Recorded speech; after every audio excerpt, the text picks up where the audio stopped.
All right, it looks like it's fairly stable. If you want to, whenever you're ready to start, Tasha, I think we can go ahead.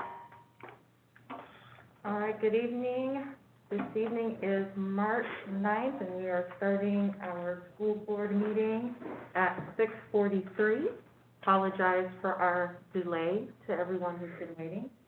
All board members are present, 4 of us in person and 1 by Zoom, and the superintendent is present as well. We'll call to order, and let's all please take a moment of silence.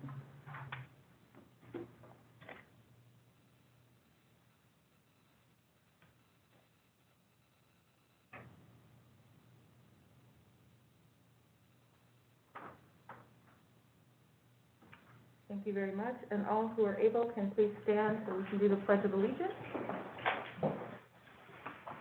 I pledge allegiance to the flag of the United States of America and to the republic for which it stands, one nation, under God, indivisible, with liberty and justice for all.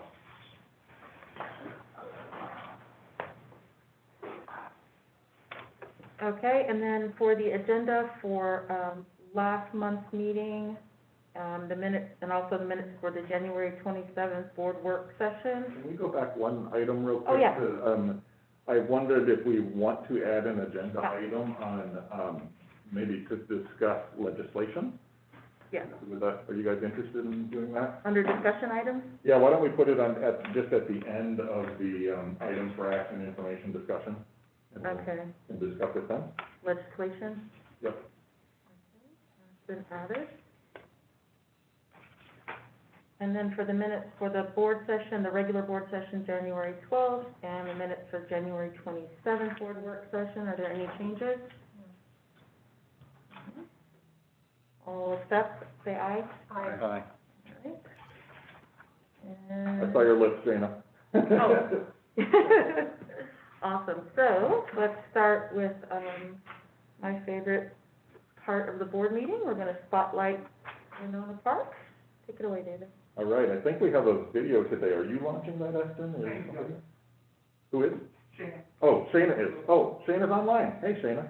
Okay, we're ready for the video. Yes, okay.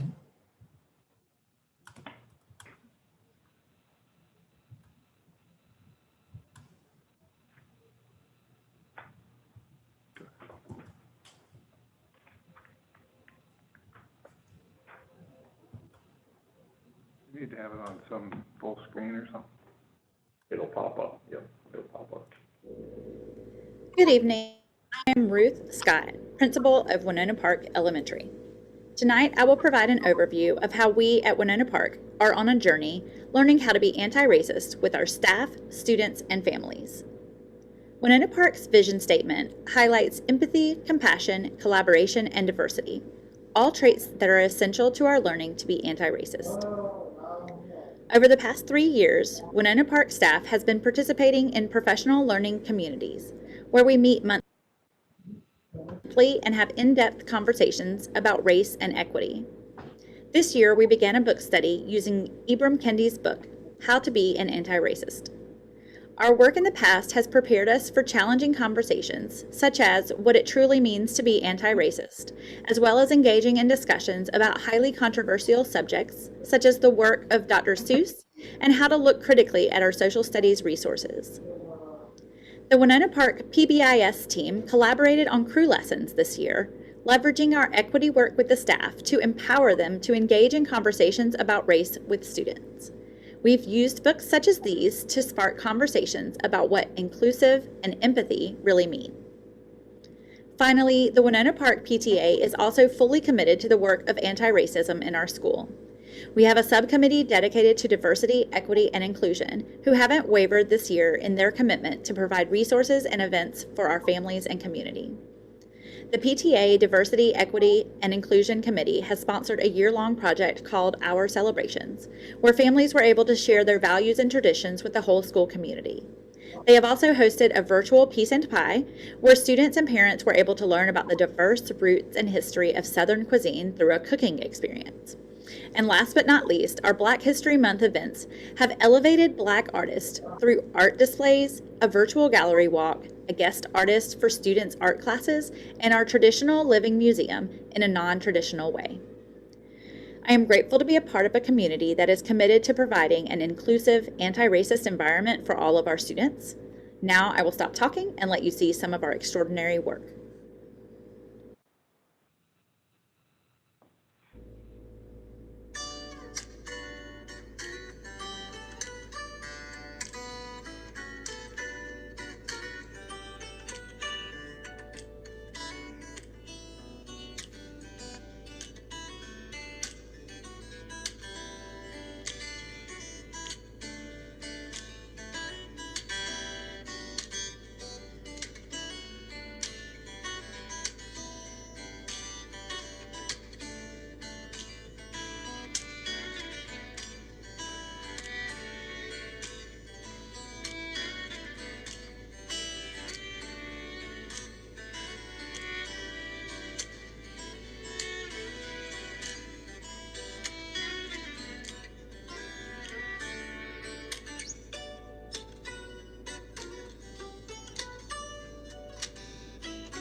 The artist I chose is Dennis Wentworth Jr., also known as the Creative One.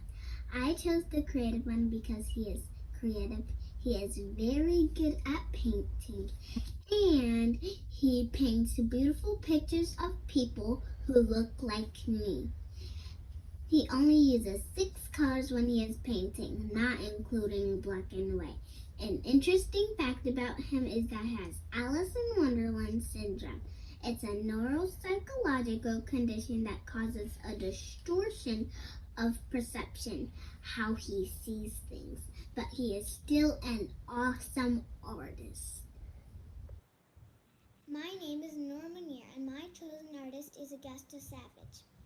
I like Augusta Savage's artwork because she made sculptures, and I really like the faces she carved into some of them. She was born Augusta Christine Fells in Green Cove Springs, Florida on February 29, 1892. She passed away on March 27, 1962. She modeled clay when she was young, and in 1919 at the Palm Beach County Fair, she was awarded a $25 prize and a ribbon for most original exhibit. She spent most of her time working for equal rights for African Americans in the arts. Thank you. And they made a deer like this picture, like she made it.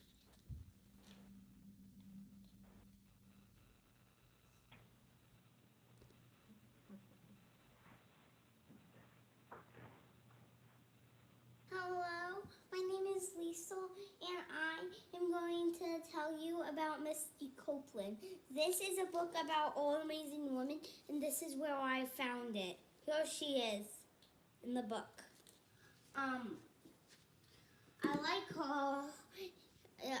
her because you're going to hear the story, and then you're going to find out why I like her. She was the only dancer that was black on the stage, and she was a prima ballerina, and the dance that she danced was called Firebird. And she danced so gracefully, but when the dance was over, she hurt her leg, and it was, I think, broken, and she had to go through therapy and something else, and I really like her because she was a ballerina, but also some people told her that she could never dance again, but that was impossible to her. And she also helps kids follow their dreams. And that's all about her. And this is what she looked like. This is like what her costume looked like. And I'm going to do something right there. I'm going to do a dance.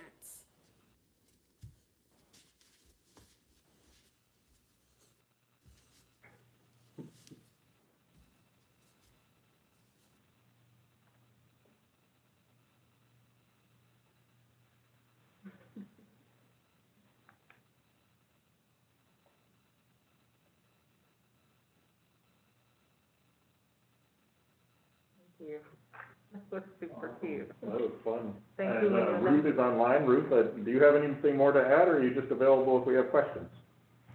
Yeah, I'm available if you have questions. I will say I had to choose just a few excerpts from our living museum, but they really showed out this year, even though we were doing it some virtual and some in class, and some were sharing it through a Padlet for us. And it was just really awesome to be able to share all of that work throughout the school.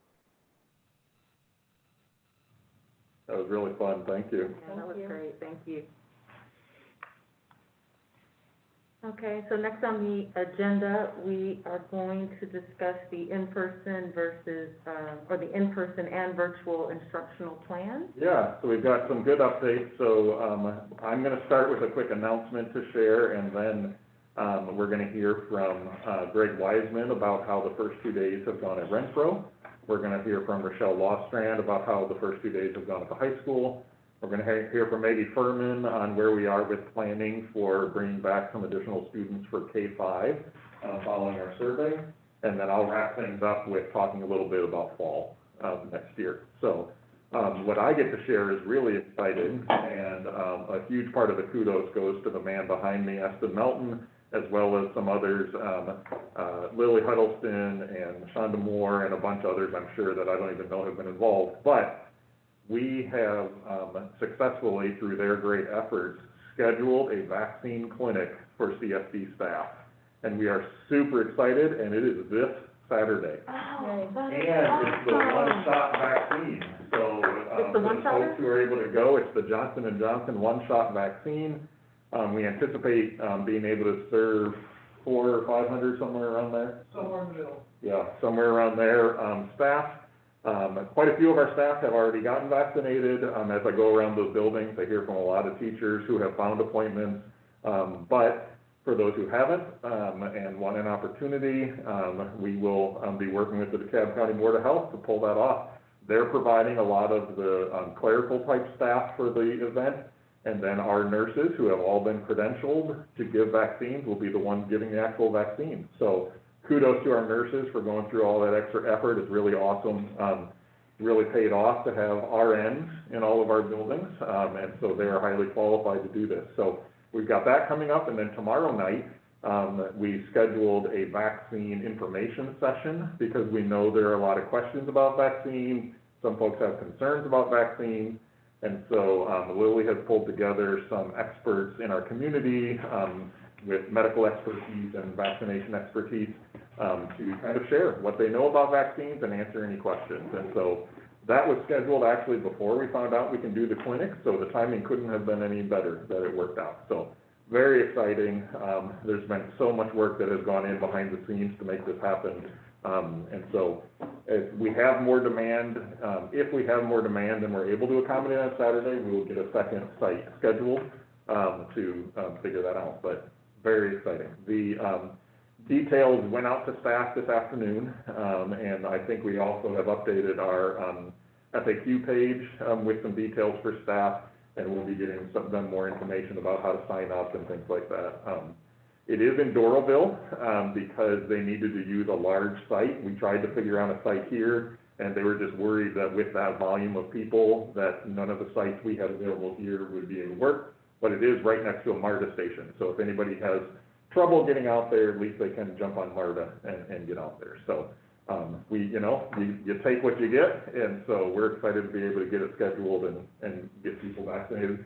And amazing that it's a one-shot vaccine, so they'll be done when they have that one shot. So Great news. that's the exciting news, and again, just so many kudos to all the staff that made it happen. There's been a ton of work going on, so very pleased with that. Is that info session for teachers and staff only, or is it for public, or who? I think it's for staff, right? We framed it for staff. Yeah, we framed it for staff. My guess would be we'll probably record it like we have other ones, so, yeah. I was just thinking of families, if it's helpful. If it hasn't already been done, we'll check with the experts and see if they're okay with us recording it and posting it. So, very exciting. All right, so now we're gonna turn over to Rochelle and Greg so we can hear about how their first 2 days have gone. I don't know who wants to start there, but whoever jumps in first, or we can call on somebody. Age before beauty, right, Rochelle? That's right, Greg. Okay, so here I go. So we've had a great first 2 days of our hybrid in-person and virtual learning. We had Group A come in yesterday and today, and the arrival protocols that we used worked really well. The transition from one class to the other worked really, really well, and were very orchestrated. And then our dismissal, leaving the building was very staggered and quiet and calm. I mean, the silver lining for COVID is that it has completely changed the way I'm thinking about arrival and dismissal, even when we're back normally. So lots of really, really good things happening. Teachers are getting used to the concurrent part of it. The kids seem to be really excited to be back in school. I went into every classroom. I know the APs went into all their classrooms, and it's just been amazing to, I've been working in that big old dark building with a skeleton crew for a number of months, and just to have teachers and kids back in that building it's breathed life into that place. So it's been really, really great. We've had I think we did a really good job of, we've had to rewrite over 1,300 new schedules for every, a schedule for every new kid. And I think we did a really good job of communicating that and working with the kids to figure it out. We had a couple kids that didn't quite know what to do, but we worked that out really quickly. Kids that came in without a Chromebook, we had, Chromebooks in every hallway, and, within 10 minutes, if a kid came in without a Chromebook, we had a Chromebook for them. Some kids that came in with their own personal devices, we had the code and everything ready to go for them to log on, but there was a hiccup there, but I think we've worked that out. So overall, I'm ecstatic with how things went these first 2 days. Awesome, thanks, Greg. Rochelle? And same here. I have come home the past 2 nights absolutely exhausted because I've just been walking around the building smiling. Again, the admin team and the teachers and the support staff and the custodians, everyone working together made this possible. It's been a great 2 days. So on Thursday, we'll welcome Cohort B. We know that it's going to be hard to get used to Cohort A and B, but so far the kids have done great. We had one person show up on the wrong day, and that's it. So we think that's a huge win. And thank you to all of the parents who have reached out with kind words to teachers and staff. It actually means quite a lot, and we appreciate the fact that you see all the hard work that everyone put into this. I just want to say, teachers are having to do something totally different yet again this year when it comes to teaching and learning. So thank you for your patience as we continue to work out the kinks of the technology, but it is happening, and we are excited about that. Awesome, thanks, Rochelle. I visited Renfro on Monday, first day back, and then DHS today, and I was able to talk to almost all the teachers, and it is amazing. Of course you have nervousness, right? It's first day, there's all these mitigations, there's all of that normal things that are going on, but also just a lot of excitement. And it wasn't quite as giddy as when January 19th, when the K-5 kids came back. You know, that really felt like a first day. You had the parents out front taking pictures of the kids in front of the sign and all that kind of stuff, but it was still really great. And just so many teachers, especially at DHS that I could talk to today, who they've now had a day under their belt by the time I talked to them, just saying they forgot how awesome it was to see those kids in person in front of them. So that was great. So I'm sure there are challenges we'll work through, but overall, it's off to a great start. So. And Dr. Duty, it's my understanding that they went ahead and corrected the way you were going down the hallway as well with some of the arrows. Well, actually, I ended up getting caught in these infinite loops where I couldn't get where I was going because I was adamant I was going to follow those arrows, and I kept going by the same rooms over and over again. I'm sure the kids will deal with that too, but it's good. Yeah, and I just want to echo what Rochelle said about the custodians have done a really good job, and the cafeteria staff getting the lunches out and getting them ready, and again, like the teachers, getting, just being so flexible. Like, we would have, it's like, early last week, it's like, oh, that's right, we have to do attendance a whole new way. And so I asked one teacher to hey, can you come up with a Google form in a way? And somebody did it. And it's like, and pretty much that first day, it's like, okay, guys, this is how we're doing attendance today. And so they understand the, how things move so fast, and they've been so flexible, and they're teaching a new way. And I'm very humbled by the staff at Renfro. That's awesome. And we appreciate all the community members. I think one of them mentioned just how much we appreciate when people recognize what the teachers are taking on and the staff are taking on. And I do think the vast majority of the community appreciates how hard all the staff are working on the virtual end, on the in-person end, everything in between, and trying to figure these things out. And people are very flexible as we kind of go through and reinvent school yet again. So, very good. Any questions for Greg and Rochelle before we move on? I was just going to say congratulations on a great first 2 days. We were copied on a couple of those emails. Parents really, pleased and sharing with their children, came home and shared with them about the first 2 days. So congratulations. Thank you, Jana. Awesome. Thank you for all your hard work. To you and to your teachers and your staff, please pass that on. Like David said, reinventing school for the third time. Yep. Really amazing what's gone into that. I agree. All right, and on the subject of reinventing school, I'm going to pass it over to Maggie to talk about where we are with some additional planning for K-5. So Maggie, take it away. All right, good evening, everyone. Good to see you. If it's okay, I was going to share my screen and pull up that document that, I can't. Yes, I think we make you a co-host or something. Do Yeah. I need to do that after you? Yeah, I can't share it, but I'm. Dana, can you? Oh, You here. should be able to share it now. You're a co-host. Okay, gotcha. Thank you. Okay, all right, here we go. So as we get ready to look at how we can add students in our K-5 classrooms, we wanted to make sure that we were taking some time to hear from particularly our teachers and school-based staff, as well as parents.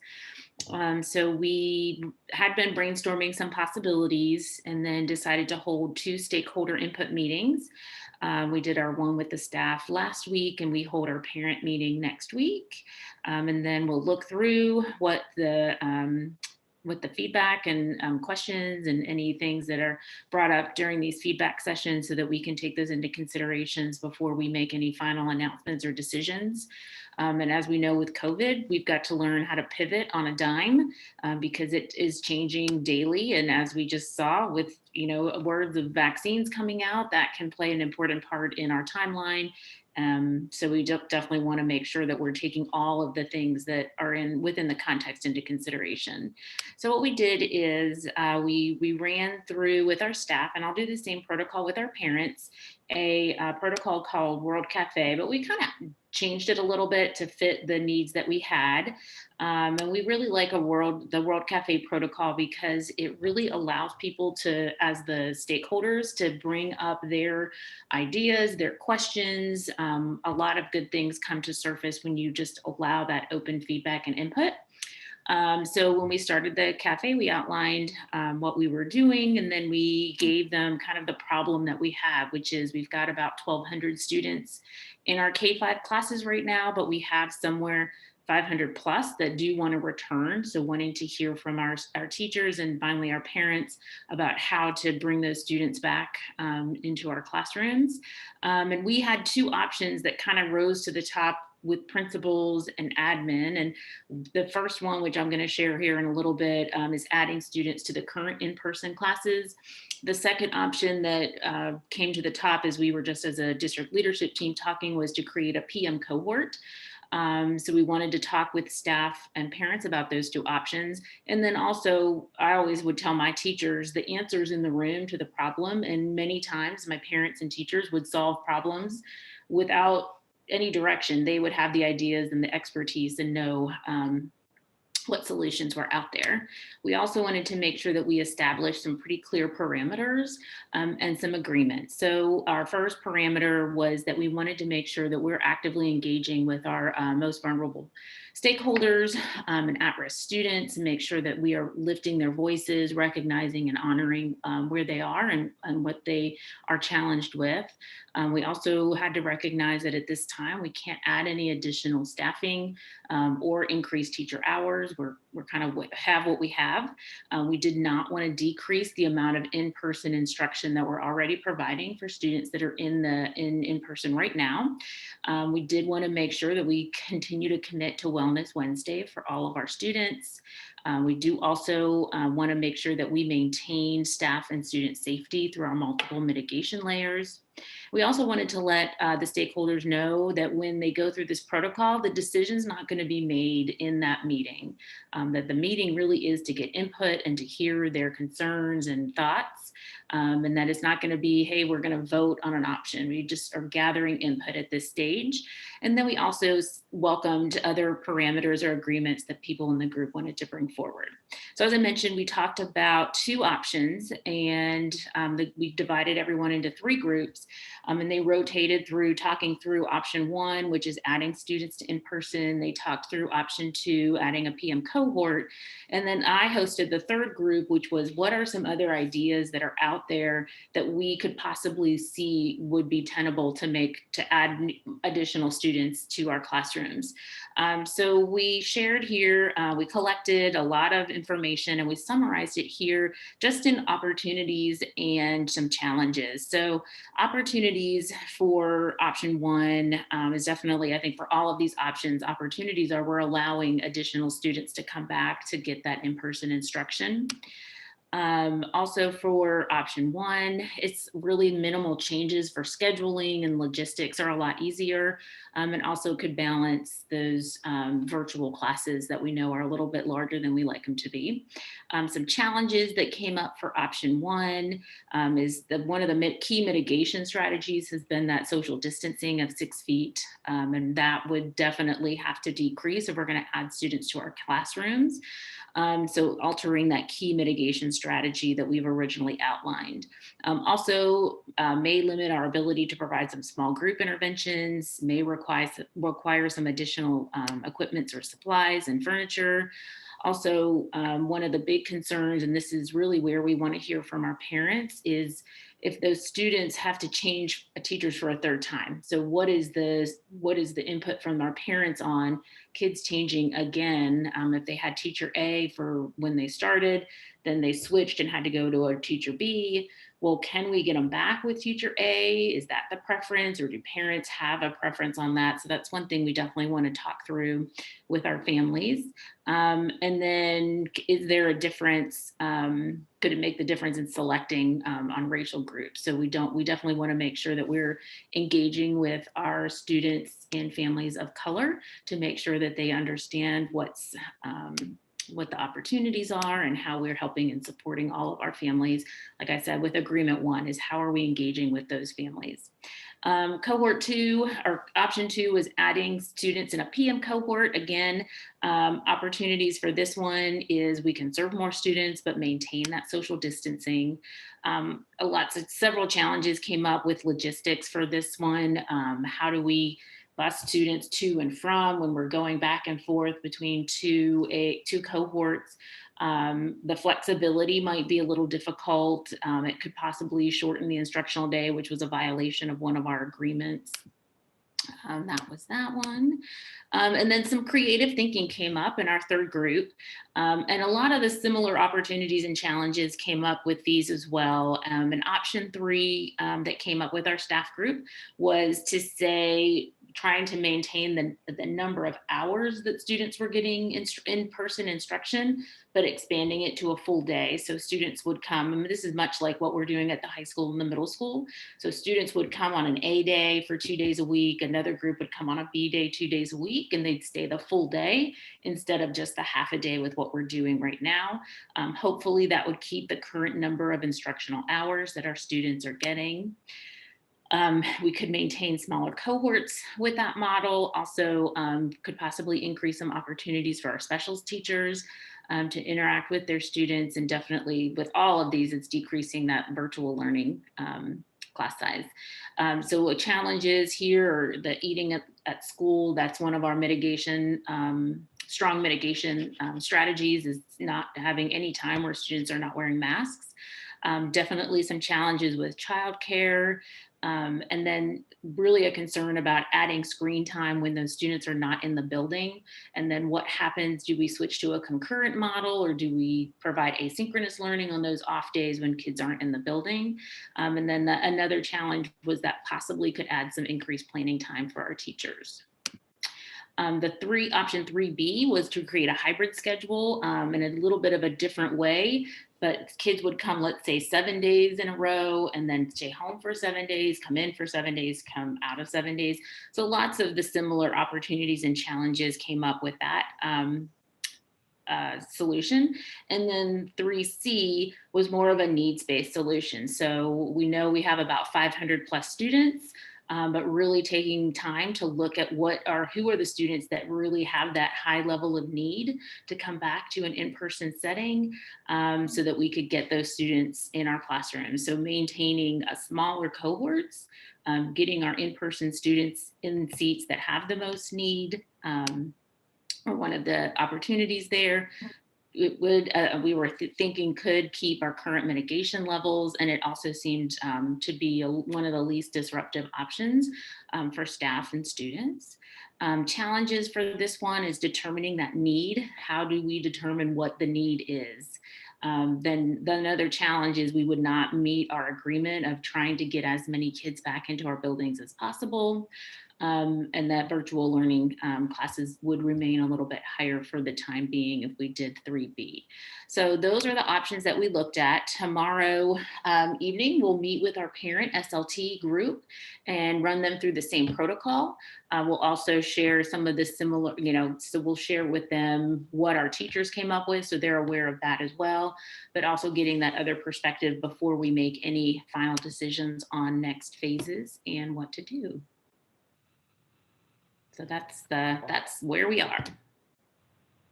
So when we initially were looking at all of this, we anticipated far fewer students wanting to come back in person. So just to reiterate, it was about 500 responses saying they wanted to come back in person. So that's why we had to kind of revisit what the options were that were available to us. So we hope to announce very soon what that next phase can look like.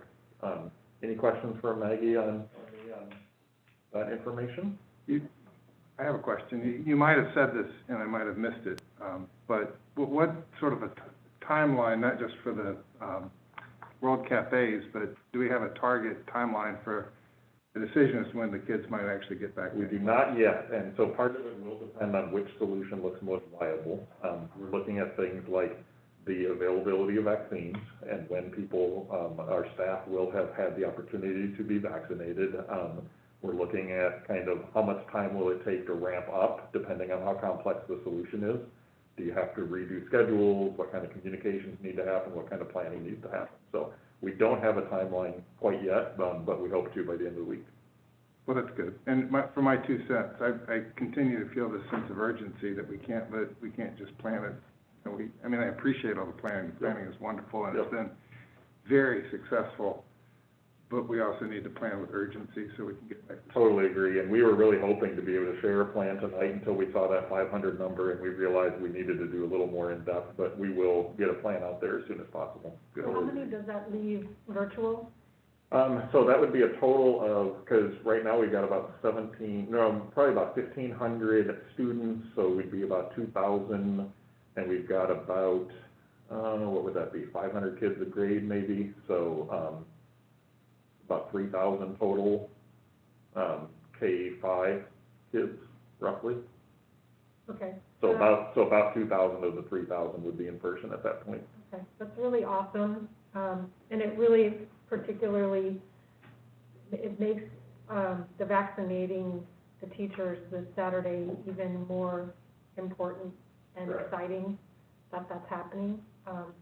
And I appreciate the way you laid that out. Every option has challenges and it's complicated.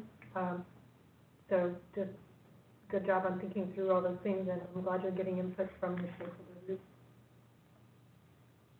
One other thing I'll share, just in terms of some of the data we're monitoring, people frequently ask, what are we looking at? And I hope people are looking at the dashboard that we have of cases in the school.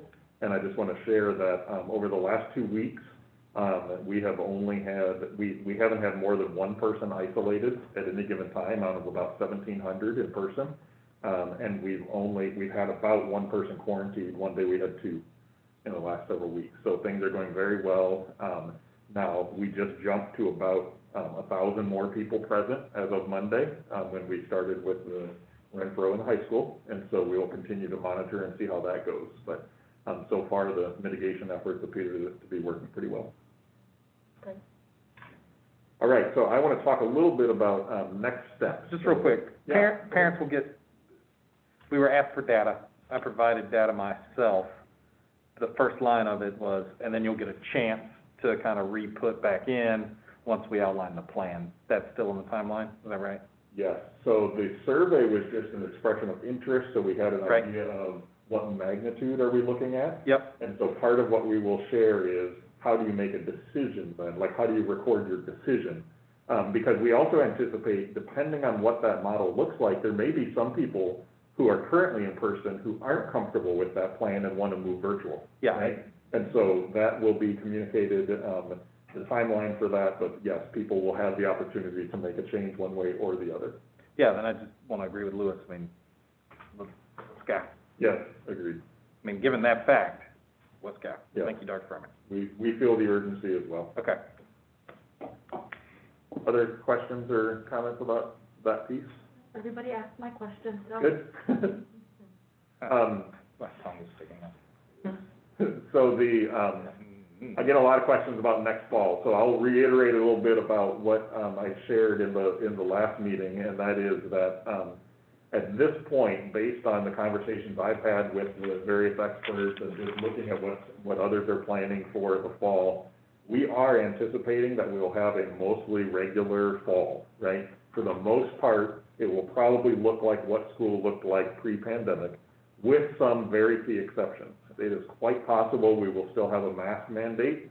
It is quite possible we'll still have some various lunchroom procedures and things of how we handle lunch in an environment where we're requiring masks and how all that works, and maybe some other things. But for the most part, it looks like if things continue the way that they're going, we will probably be able to have whoever wants to be in person for full days in the fall. So I will get into some more details about the Decatur Virtual Academy, because we will be offering a virtual option, hopefully, depending on how our budget conversation goes.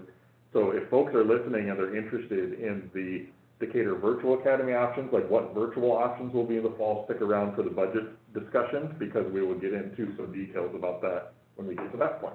So, Clarification. yes. You said most likely, as it continues, and we get in trouble here.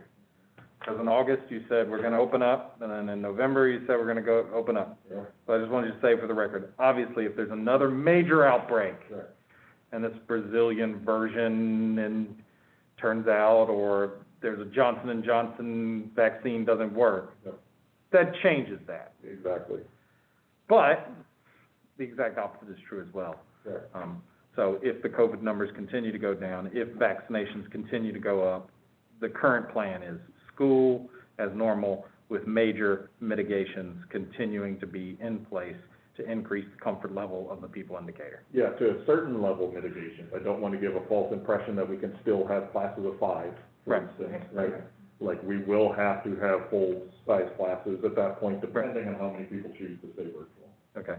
And then, I think the confusion came up, and I know we were gonna get to the Decatur Virtual Academy or whatever. But like, I guess there will be a level where we would offer a virtual academy or a virtual option for all of Decatur, and then there will be a level where, no, like, we think we're safe, choose the in-person option.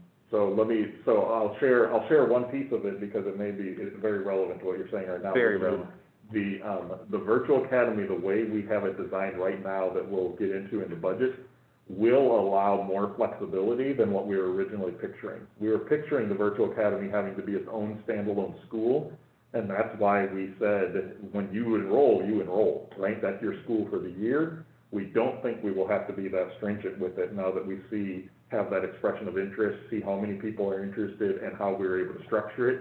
We will probably be able to be more flexible, so that if people want to start the year virtually and then transition to being in person, that will most likely be an option. And part of it depends on what we decide in the budget discussion. Because just to forecast the budget discussion, it seems like we were two minds when we were talking. We were talking, one, there's some people who have thrived in the virtual world and just kind of like it as an academic solution moving forward, and they're attempted to be a survey to gauge how many people fell into that, and then through part our fault, part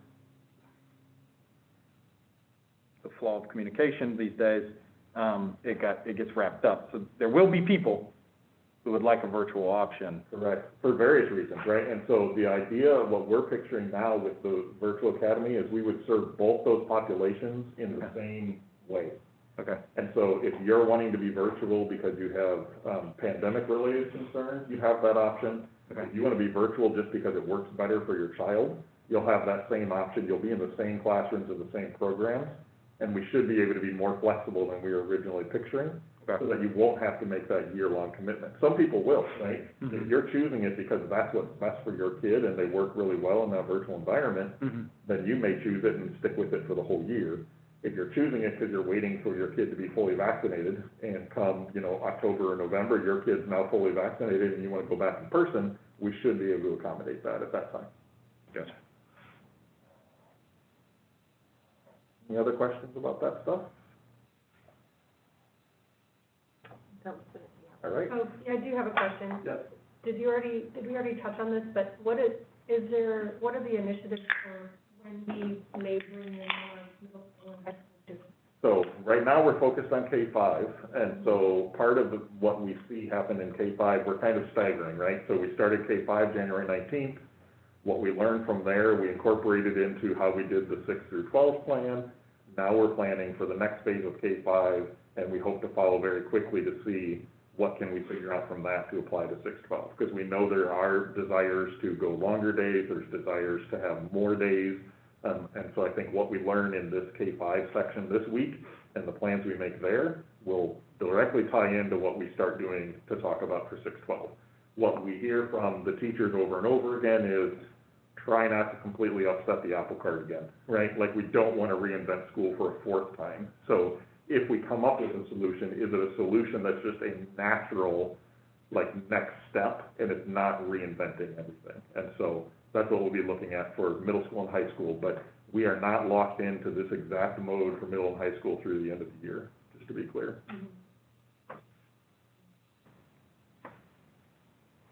Anything else? All right. So we are now moving to public comment. And I believe, Shayna, you said you have 9 signed up for public comment? Yes, 9. Still about the same? And first up will be April Biagioni. April? Hi, good evening. April Biagioni, 315 Mimosa Drive. I'm going to be quick. Last October, the board chair said in a public meeting that it was not the job of the board to provide oversight for the superintendent. Could someone please speak to this statement?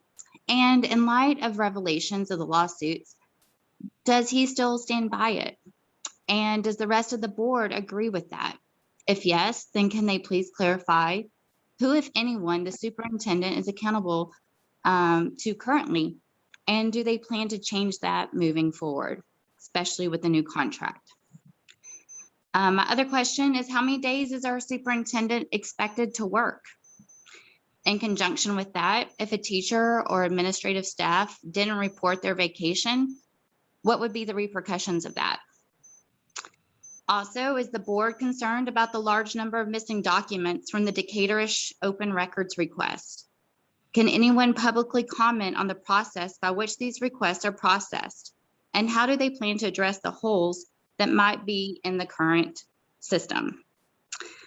Regardless of the veracity of these accusations, is the board not concerned that having more federal lawsuits against the district in the last 20 years prior, and how these new revelations create an environment where the superintendent has lost the trust of the community that he can no longer effectively do his job? Also, is the board concerned that there appears to be a pattern of the superintendent deflating blame to Black women? There have been several instances when I've listened on these board members where that seems to be the case. I also have some concerns about what most likely a regular fall looks like, and if these lower mitigations are going to follow CDC guidelines. Thank you very much.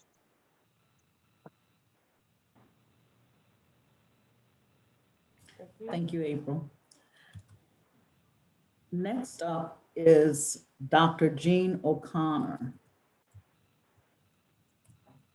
Okay, I'm not finding Dr. O'Connor, so we'll move on to the next person, Kanika Sims. Ms. Sims? Hello. Hi, we can hear you.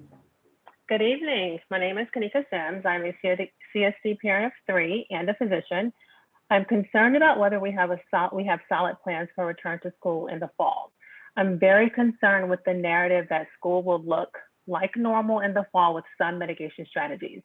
That is a dangerous assumption, and I believe indicates that we will once again be unprepared for the reality that we may find ourselves in. As I'm sure you all are aware, it is very unlikely that children under the age of 12 will be vaccinated by August of 2021. So although parents and teachers will be vaccinated, the children will not. Currently, the vaccine is only authorized for children 16 and older. Trials for vaccines in children 12 to 15 with Pfizer are currently underway and will then be followed by trials for children 9 to 12 and then 6 to 9.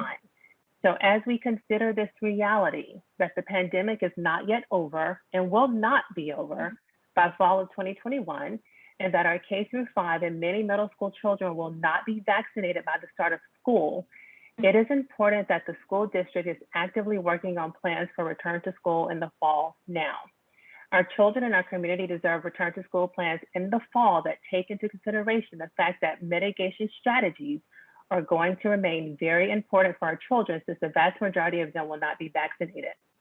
Many former CSD families have left the district and put their kids in private school. Many more CSD families who stuck it out with CSD throughout the year have applied to private schools for next year because they don't have confidence in CSD's ability to provide a safe in-person learning environment. And those families will receive their acceptance notifications and need to commit in April. So unless CSD wants to continue to lose students, which is not good for our school system from a budgetary perspective, then the district needs to provide parents with a comprehensive plan by the beginning of next month. I sincerely hope that CSD is currently creating this comprehensive plan with the appropriate mitigation factors in place that is predicated on the knowledge that our children under the age of 12 will need the same mitigation strategies in place in the fall to remain safe as they do now. And as you know, one of the rate limiting considerations for all of our children returning to school safely is space. The current CDC recommendation is 6 foot of spacing between the students. And CSD can achieve this and accommodate all of our children with outdoor classrooms. Another consideration is to delay the start of school to September so that more children can be vaccinated. I ask that parents who also share these concerns will email the board. Thank you for your time. Thank you, Dr. Sims. Next up is Kunle Oganai.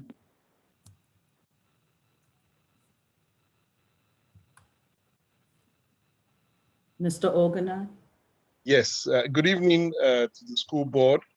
Thank you for this opportunity. I'm speaking on the need for effective family management. I'm glad to see that it's on the agenda today and will be addressed. But I also want to stress that our equity work cannot be successful without effective family engagement. Part of the challenge, I've stated this numerous times and I'm reiterating, is that our school system is built for sophisticated, high-resource households.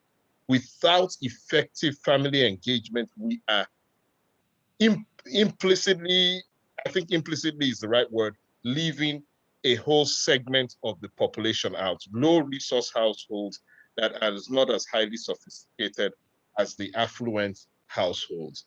And we need to address that. The only way to address that is through effective family engagement. How do we support households to help their children read at an early level? We should not assume that everyone knows how to get to the library and how to check out books from the library. There may be resources where they can acquire books at a discounted rate. Family engagement can help with that. There are scholarship programs in the Metro Atlanta area that we are not tapping into. Our school district does not tap into because everybody assumes that City Schools of Decatur is an affluent, everybody is affluent. If we have effective family engagement, we're able to tap into those scholarship programs on behalf of our low resource households. We also need to address the fact that what happens to our children during summers, typical summers, summer camps. There are school districts that offer free summer camps to their students. Is there ways that we can take advantage of those free summer camps so that our children can also get those enrichment opportunities? Again, in my mind, that's effective family engagement. If coordinating the needs of low resource households and finding solutions, broad-based solutions, rather than one-off solutions or expecting that parents will be able to do this on their own. There's big opportunities there. Thank you. Thank you. Next up is Mr. Robert Jeffrey. Mr. Jeffrey? Good evening. Can you hear me? We can hear you now. Hi, my name is Robert Jeffrey, and I serve on the Education Committee of the Beacon Hill Black Alliance for Human Rights. We appreciate the effort and thought you have invested in creating the district improvement plan, and we would like to identify some components that should be considered in order for this design to meet the needs of all students. The district's improvement plan sets forth to graduate students that are empowered to make a better world. According to the U.S. Census data for the city of Decatur, adults in 84.51% of white households have at least a bachelor's degree. Only 33.76% of Black households have an adult with a bachelor's degree. The improvement plan may improve this statistic by providing students with the support and guidance they need to pursue a four-year college option that is affordable and ensure that such guidance is provided to all students regardless of their socioeconomic status beginning in 9th grade. This effort would also help to address the district's plan to eliminate disproportionate academic outcomes based on race. The district's improvement plan expects all students to exemplify the graduate profile. Currently, the graduation depiction lends heavily to the IB profile. By upholding the IB student profile as an ideal for all students, our learning system assumes that children have support structures such as tutoring, electronic learning aids, and parents who can support student learning. Motivation is a key component of learning, and in order to motivate students, we must meet them where they are. The improvement plan must expand the definition of success for families to include those who have resources and those who may not have resources or the knowledge thereof. Students who do not aspire to attend a four-year college or university cannot be left behind or forgotten. For our district improvement plan to be truly successful, we must increase the delivery of transitional counseling to include a full array of the ways in which the school is committed to the success of all students. While our district improvement plan focuses on student success for pre-K through 12th grade, it needs to carry our students into successful post-secondary options, whether it be college, technical school, or career. If students choose a college route, they must be adequately counseled on college costs and how they are financed. Ensuring all students have access to a guaranteed and viable curriculum through our instructional framework should also include expanding knowledge of career and technical education. Utilizing the expertise of the director of the CTAE as a member of the District Improvement Committee will ensure that the district remains at the forefront of booming industries. We must remember that we are educating the next generation of innovative citizens. We are happy to see equity at the forefront of the district improvement plan, and we believe including these considerations will advance our shared goal of eliminating academic and disciplinary outcomes based on race. Thank you for your time. Thank you, Mr. Jeffrey. Next up is Marnie Grodson.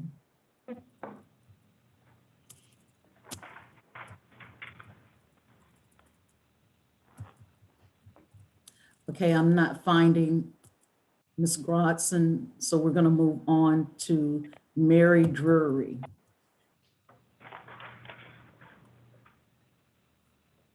My apologies, it's Marie Drury.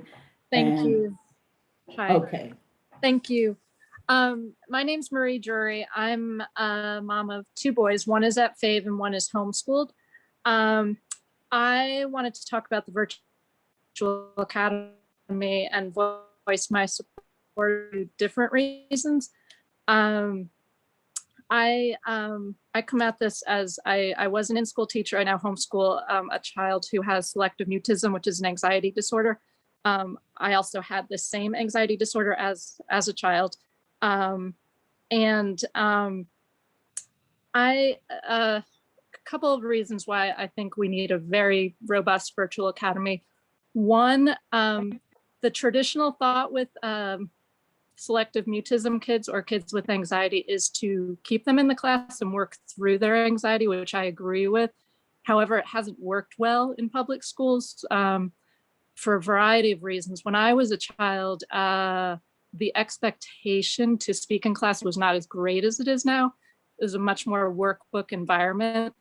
So I did not speak in school till college, but I got straight A's because I just stuck my head in the books and did fine. But now the expectation is to speak more, and the pressure on these kids to do that with their anxiety, it just shuts the child down. So the virtual academy, especially I'm envisioning, even if these kids could possibly be in pods of a few kids just for the social, I think would meet the needs of these kids much better. But also them being allowed to partake in activities and sports outside of the classroom, but still be part of the school environment is huge. That's where a lot of these kids thrive. I was really loud on the swim team from 5 years old on, just would not speak in class. So that's that end. But the other side, the things that virtual could allow any child to partake in, especially middle and high school, the thought of traveling, being able to study virtually from anywhere. I'm thinking of my kids' godparents in Munich, Germany, being able to go there for a few weeks and do virtual and experience Germany. The internships that kids could do while doing virtual, the flexibility is needed.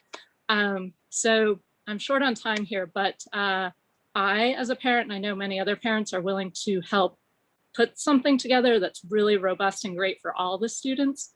I just hope we move forward with that kind of thinking and allowing the parents to help create something that could be really great for our community. That's it. Thank you. Thank you, Ms. Drury. Next up is Susan Camp.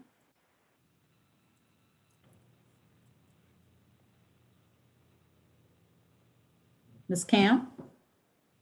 Hi, my name is Susan Camp. I live at 11 Rockland. I have 2 elementary age children.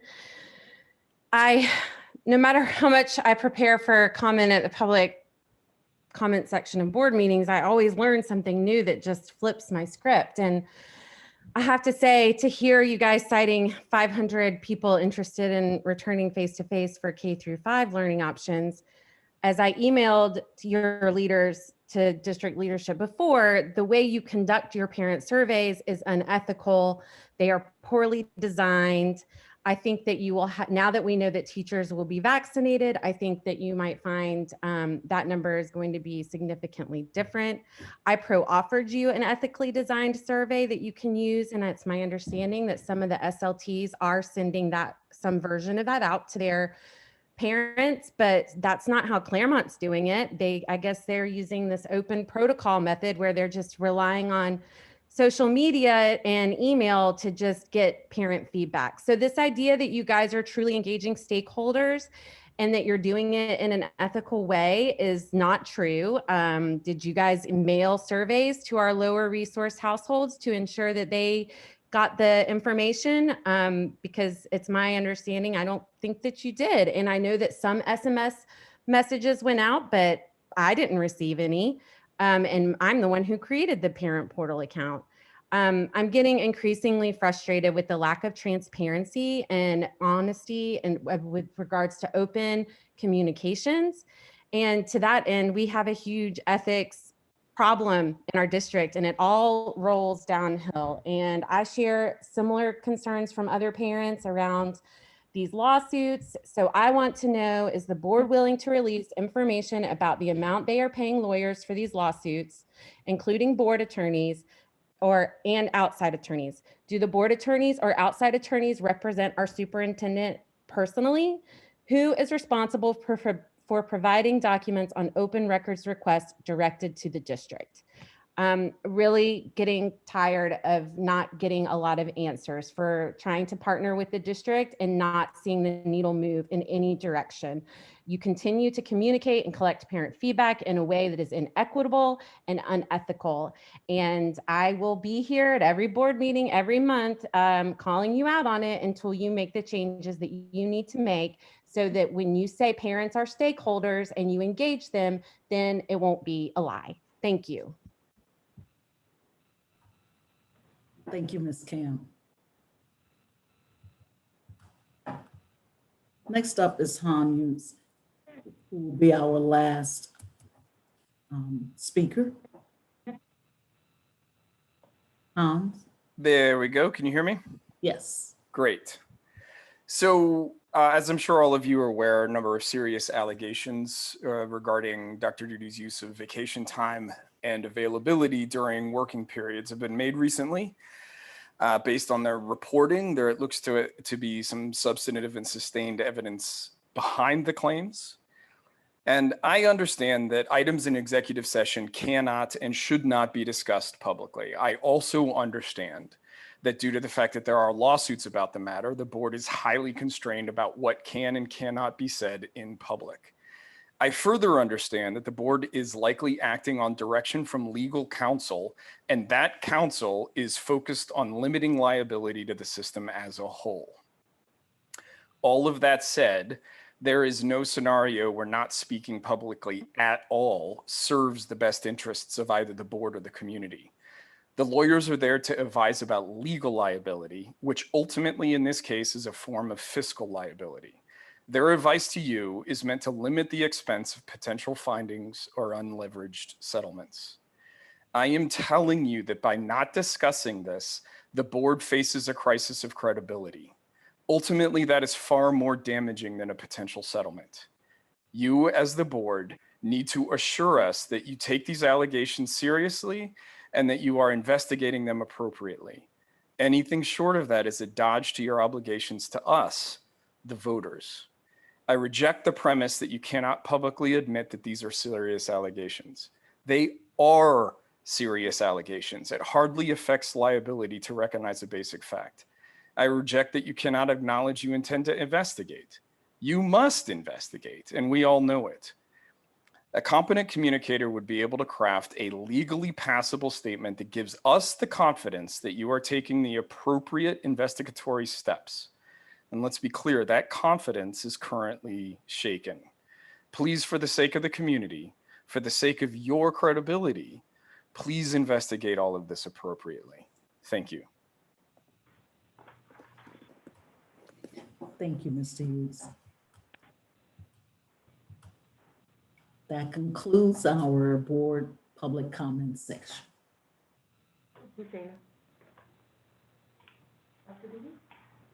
I don't think I have any comments that aren't going to be addressed in later presentations, so I will just hold those for then. Okay, awesome, thank you. I will keep my board comments short today. I would first like to just, again, give kudos and thanks to Dr. Beatty and his staff for working on getting those vaccines for the teachers. It's very exciting. I would like to thank the principals that have worked so diligently to get our students back into the building. We've heard a lot of good communication from families and parents, and so I hope that we can continue down that same path. So I thank you, and I thank the staff and teachers. You are all doing an amazing job. And I just want to say that the board is very much aware of the issues that have been raised in the media and in the community. And we are actively consulting with appropriate counsel and advisors, actively and multiply. So several lawsuits are pending, so of course you know that it would be inappropriate for us to comment on any of those. We will allow that to play out in court. But we are taking the allegations serious. We are speaking with counsel on several items. And what we will be doing shortly, probably in a couple of days in the near future, we will have a much more robust and detailed statement that will come out and address some of the questions or concerns that you as a community have. So we do not want to ignore how you are feeling. We feel, we have our kind of finger on the pulse of how you are feeling, and we are being responsible, we are working together, and we are taking everything into consideration and taking everything seriously. And we will have further and more detailed statements in the near future. So moving on to consent items. We have the personnel report, nutrition, financial report, and the active panel purchase and installation vendor. And landscape maintenance RFP. Oh, yeah, I missed that, sorry, and the landscape maintenance services. Is there anything that needs to be pulled out for discussion on that? All right, everybody agree to those items? Yes. Sorry, what page was it? I'm sorry. For the personnel, the school nutrition, the finance. Yeah. You're good, all right? So we have Do I have a second? A second. Thank you, James, second. All right, so then we'll move to items for action, information, and discussion. Yeah, so our first one, we are going to delay because our auditor came down ill. And so he is not able to present tonight. So we will get that on a future meeting, but we left it on there. So if anyone was interested in reviewing the documents, they're all there. And and we will get that rescheduled as soon as he's feeling better again and able to present. Okay, great. So will that just be more than likely just the next board meeting? Well, we could do the work session if he's okay. feeling better by then, if you guys were interested, but for sure, I would think he'd be better by the next regular board meeting as well. Okay. And then the next item is the FY22 budget, and so we're going to do this in 2 phases. Lenita and I have spent a lot of time on the budget. I think we estimated somewhere around 100 hours between the 2 of us trying to get all these things figured out, so we're really pleased to present with you what we have figured out. So Lenita is going to walk through a presentation with you on the budget. Just a note, we did leave some slides in there that we're not going to talk about, just so that if somebody pulls up the document, they'll still be there, because they are informative, but you guys have heard a lot of that before, so we won't be talking about every single slide. And then we have created, you may recall at the end of the last board meeting, budget discussion, we talked about, I had a concept of an interactive spreadsheet so we could answer some of the questions that were coming up a little more live. And so we, after Lenita does her presentation, I will pull up the interactive spreadsheet where we will walk through some details. I'll share with you some of the conclusions we've come to on Decatur Virtual Academy, on the remediation program, and get into some fairly detailed information on those things in terms of the budget.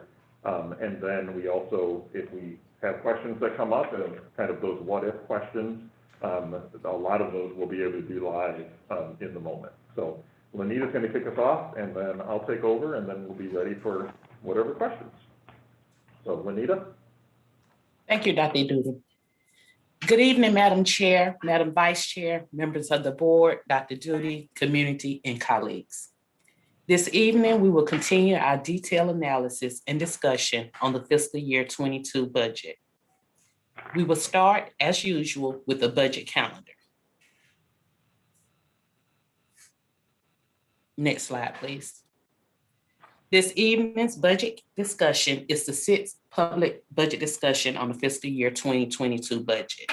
The next budget hearing will be the tentative adoption of the fiscal year 2022 budget, which is scheduled for the April 13th board meeting. The tentative budget will be posted on the district's website on April 14th, 2021. The final fiscal year 2022 budget and the tentative property tax millage rate is scheduled to be adopted at the May 12th board meeting. 3 public millage hearings will be scheduled after receipt of the preliminary tax digest, followed by the final adoption of the property tax millage rate in July. To ensure transparency and that we receive input from the community, we have placed a link on the district's website to allow our stakeholders to provide budget suggestions and comments. The link is located under the City Schools of Decatur news section of the website and is titled, Provide Your Feedback on the 2021-2022 CSD Draft Budget. Once you click on the link, you will see a link to the latest draft of the 21-22 budget and a link for submitting your feedback. The next slide contains definitions. Next slide, please. The next slide contains definitions for some of the commonly used financial terms. This presentation is posted on the district's website, and while reviewing the content of the presentation, it may be helpful to refer back to these definitions. Next, we have the fiscal year 22 preliminary draft budget narrative. This presentation is a review of the preliminary fiscal year 22 budget and fiscal year 23 through 25 budget projections. Please be mindful that this presentation is a draft and is considered preliminary at this phase. Next year's fiscal year 2022 revenue budget assumptions. The fiscal year 22 budget assumptions, okay, here we are. The fiscal year 22 revenue budget assumptions have been modified to include the following updates. It is assumed that 60% of austerity will be restored for fiscal year 21 and fiscal year 22. 80% of austerity will be restored for fiscal year 23. and that 100% of austerity will be restored in fiscal year 24 and 25. Initially, property tax for fiscal year 22 was based off of the current homestead exemption expiring in December and the proposed homestead exemption taking effect in January.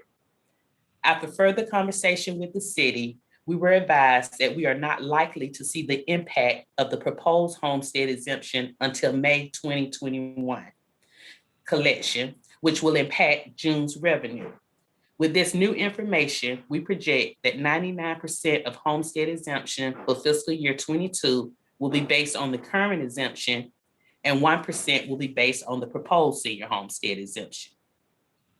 Projected revenue numbers have been revised based on the acceptance of 30 non-resident tuition paying students. Next, you have your major revenue sources. This slide contains a list with brief definitions of the major revenue sources for the general fund. Some notable definitions that you will hear throughout this presentation is senior homestead exemption. For next fiscal year 22, we are anticipating having 2 sets of senior exemptions. The current exemption, which expires in December 2021, is for full exemption for 65 and older. And the proposed senior homestead exemption, which if passed, will start in January 2022, and is for a 2-tier exemptions for seniors based on income and property value. Next, we have our property tax. On the previous slide, I referenced 2 homestead exemptions, the current exemption and the proposed exemption. If you will recall, I specified that the current homestead exemption will expire at the end of the year, and if the proposed exemption passes, will begin in January. So after speaking with the city and learning that the proposed exemption, if passed, will not impact tax revenue until May's collection, I conducted an analysis to determine the trend for the percent of revenue that comes from May collection period. The first column identifies the month that the city collects the taxes. The second column indicates the date that we receive the revenue. And the third column represents the amount of revenue we receive for the specified month. I have highlighted in green the 2 largest collection periods for the district, which is received in July and January. July revenue represents tax revenue collected in June, and January revenue represents tax revenue collected in December. This means for fiscal year 22, the current homestead exemption will be in place for the largest collection period of July through May. Highlighted in yellow represent funds that are received from June to July, which is the time frame that the proposed senior homestead exemption will have on revenue for fiscal year 22. I took the average of the collection period from June to July, and as you can see by the amount and percentage on the side of each fiscal year, based on the trend, an average of 1% revenue comes in from June to July. So with this information, for fiscal year 2022, 99% of the senior homestead exemption will fall under the current senior homestead exemption, and 1% will fall under the proposed senior homestead exemption. So now we will look at the projected cost of the senior homestead exemption. For the current fiscal year 2021, the current homestead exemption was in place, which cost the district approximately $4.3 million. For fiscal year 2022, as discussed, both the current and proposed exemptions will be in place. So if you will look at the second table, the calculation for the fiscal year 22 projections, as shown, take 99% of the current exemption and 1% of the proposed exemption to project the district cost of $4.4 million in exemptions for the senior homestead exemptions for fiscal year 2022.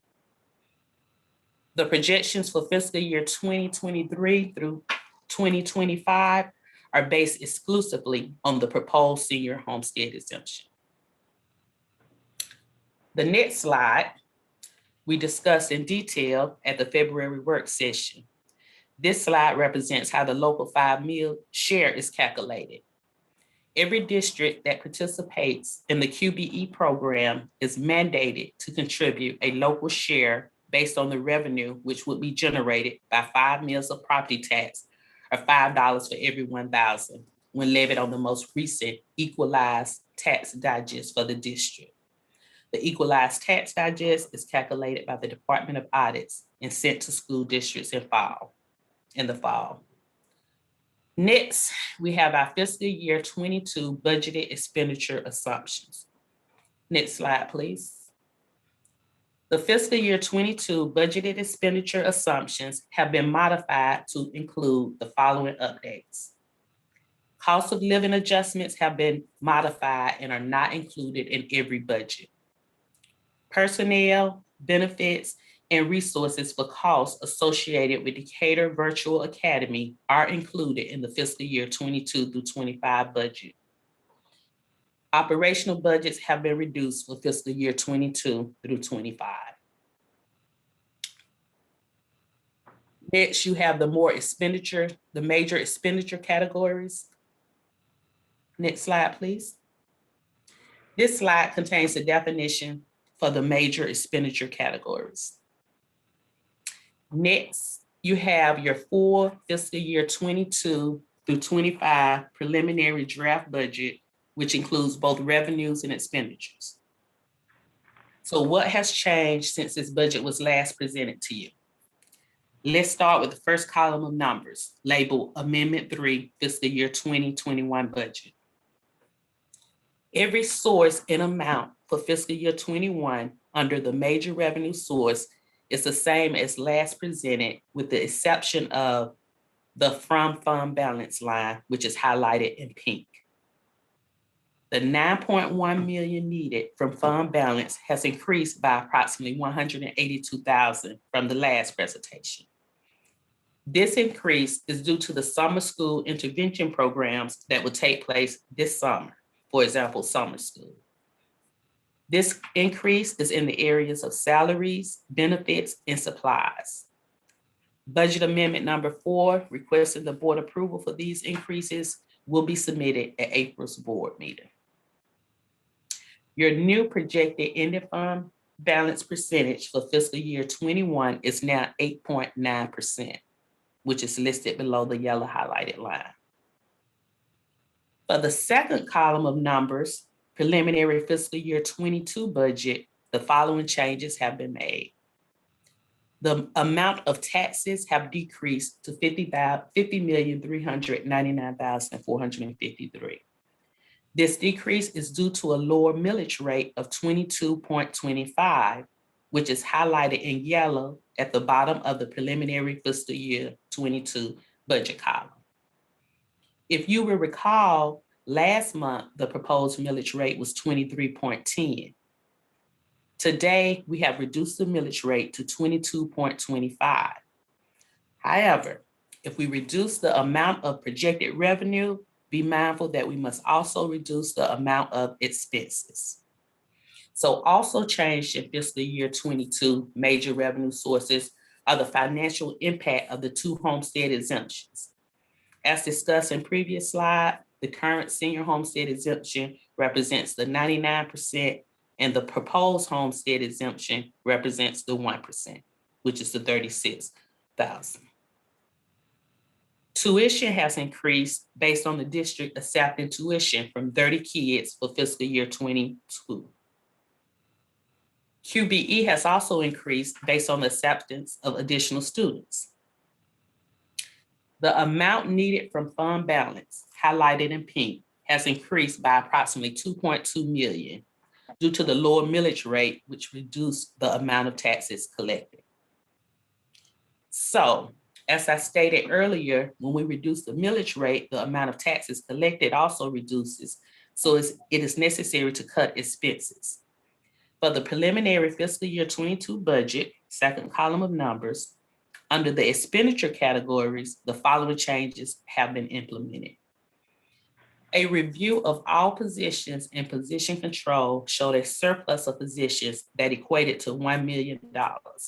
So that amount will help to offset some of the expenses.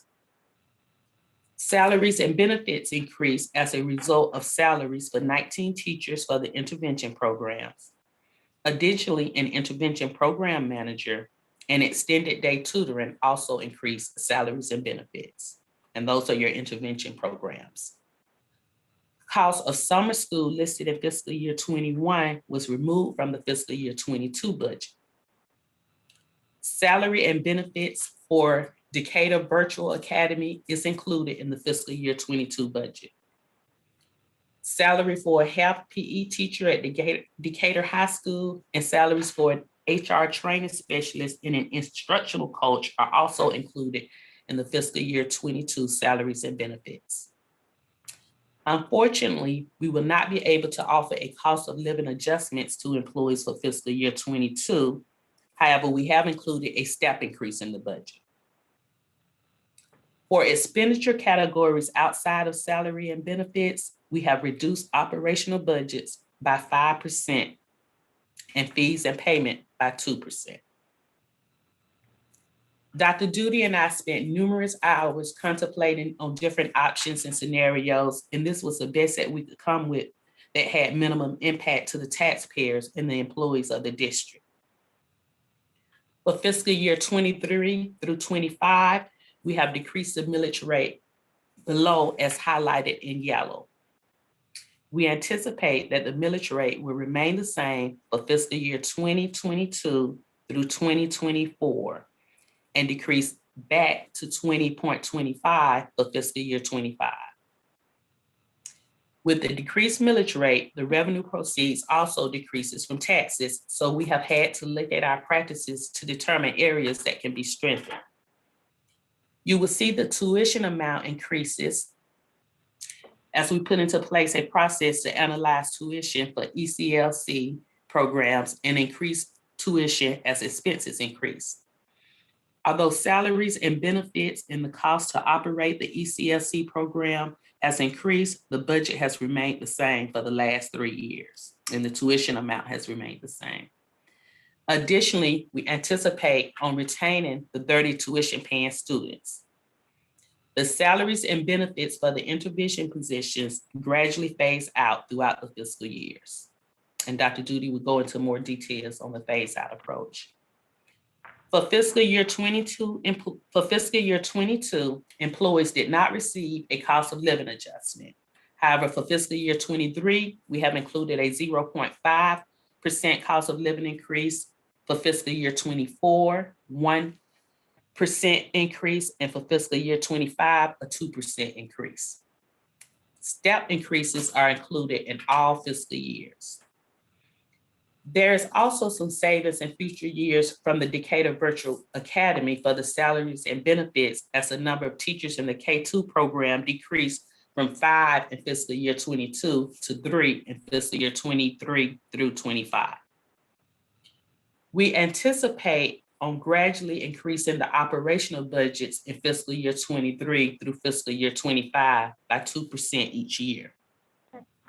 I know this is a lot of information, and at the end of this presentation, if you want to see all the changes from one fiscal year to the next fiscal year or explore different options, Dr. Duty has created a spreadsheet that will allow you to see the details. Next, we have the sample tax appraisal values. So with the new millage rate, we included a sample tax appraisal to calculate the financial impact on taxpayers if the millage rate is increased from 20.25 to 22.25. For property with a market value of $600,000, the assessed value, which is 50% of the market value, would be $300,000. When the assessed value is multiplied by the proposed millage rate of 22.25, you will see that the increase in fiscal year 22 for property tax would be $600 annually before any tax exemption for property with a market value of $600,000. In fiscal year 2025, we anticipate reducing the millage rate back to the 20.25, which will reduce the $600 amount. Next, we have staffing consideration. For fiscal year 21, as you are aware, school site personnel and pre-K workers qualify for a $1,000 bonus that will be funded by the Governor's Office and Department of Early Care and Learning. Employees that work at locations outside of school facilities do not qualify for the bonus offered by the Governor's Office or Department of Early Care and Learning. We realize that the diligent work of central office staff, such as payroll, staff development, technology, operations, student support, and the academic team behind virtual learning were primary factors in the effective and efficient transition to virtual learning. Therefore, Superintendent Duty and his cabinet are proposing to reallocate funds within our current fiscal year 20 budget to ensure all district level employees in positions of coordinators and below are awarded $1,000 bonuses, and we will follow the same guidelines as those offered by the school site personnel. The superintendent and his cabinet and all positions at a director level or higher will not receive the $1,000 bonus. For the fiscal year 22 staffing requests and consideration, for central office positions, in reviewing the vacancy list, there are several key vacancies that have contributed to savings in personnel. A few cabinet positions have been vacant for several months in fiscal year 21, which have resulted in savings from those positions. We are proposing that the savings from the vacancies be reallocated to cover the $106,798 in staffing requests for central office positions for fiscal year 22. The savings from fiscal year 21 will contribute to increasing the ending fund balance for fiscal year 21, which will be the beginning fund balance for fiscal year 22. The next slide is the list of positions assigned to locations other than school sites that Superintendent Duty and Cabinet are proposing to fund bonuses from their existing fiscal year 21 budget. Positions in red that have been strike through are positions that will not receive the bonus. Okay. This slide represents your fiscal year 22 preliminary special revenue funds budget. In addition to general fund, the board also reviews and approves special revenue funds budget, school nutrition budget, and the capital funds budget, which we will discuss in upcoming slides. This special revenue funds budget represents grant funding received from the state and federal source. Special revenue funds budget is spent on a reimbursable basis, and the budget is determined based on current year allotment and our preliminary estimates from the grantor. The grants for this budget includes the pre-K grant, which is a state lottery funded educational program for all age eligible 4-year-old children. The purpose of Georgia's pre-K program is to prepare children for success in kindergarten and later school years. Although the pre-K program is primarily funded through the lottery, financial support from general fund is required. Under the transfer in row, there is an amount of $394,433 that is subsidized from the general fund. We will talk more about programs that we subsidize in an upcoming slide. The projected preliminary budget for the pre-K program is $1.2 million. The remaining grants are grants issued through federal government and includes Title I grants, which is awarded to provide supplemental resources for improving the academic achievement of students. The projected preliminary budget for the Title I grant is $428,500. The ESS flow-through grant is an additional resource for students with disabilities under the Individuals with Disabilities Education Act. This grant allows us to serve students with IEPs. The projected preliminary budget for the ESS flow-through grant is $916,764. The special ed preschool grant is an additional resource for serving students aged 3 to 5 with disabilities under the Individuals with Disabilities Education Act. The projected preliminary budget for the special education preschool grant is $26,560. The Junior Reserve Officers Training Corps grant, referred to as the JROTC grant, is sponsored by the United States Army and awarded to high schools to enforce the value of citizenship, service to the United States, and personal responsibility and a sense of accomplishment. The projected preliminary budget for the JROTC is $119,720. The Perkins Grant is a grant for improving the secondary and post-secondary career and technical education programs. The purpose of the grant is to develop more fully the academic knowledge and technical and employability skills of students who elect to enroll in career and technical education programs and programs of study. The projected preliminary budget for Perkins is $17,350. The total preliminary fiscal year 2022 budget for special revenue funds is $2.7 million. The next slide represents your fiscal year 22 preliminary school nutrition budget. School nutrition program has 5 sources of revenue. On this slide, 4 are shown, and the 5th source is the general fund, which we will be discussing further on the next slide. The largest source of revenue for the school nutrition program is revenues from sales. It is anticipated that for fiscal year 2022, school campuses will be open and operational, and revenue from sales will be back to normal levels of operations. Federal and state sources are grants received for operations, and other local revenue consists of miscellaneous revenue. Anticipated expenses for the school nutrition program reflects that the highest expenses are those for purchasing food, $1.2 million, and salary and benefits, which are under school nutrition program at a cost of $1.1 million. The anticipated revenues are aligned with the anticipated expenses and allows for a balanced budget of $2.7 million. Next, we have the history of subsidized programs. So in the last few slides, when discussing the budget for the pre-K lottery and the school nutrition program, you have heard me refer to subsidizing those budgets with general fund. This slide shows the history of programs the district is currently subsidizing. On the slide regarding the school nutrition program, I indicated that there was a 5th source of revenue funding for school nutrition. The 5th source is the general fund.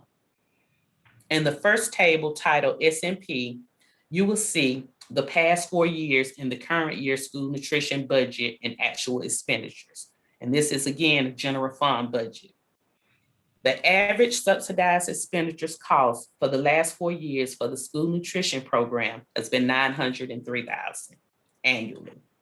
The majority of this budget is for personnel at the central office. However, there are small operational accounts in this budget.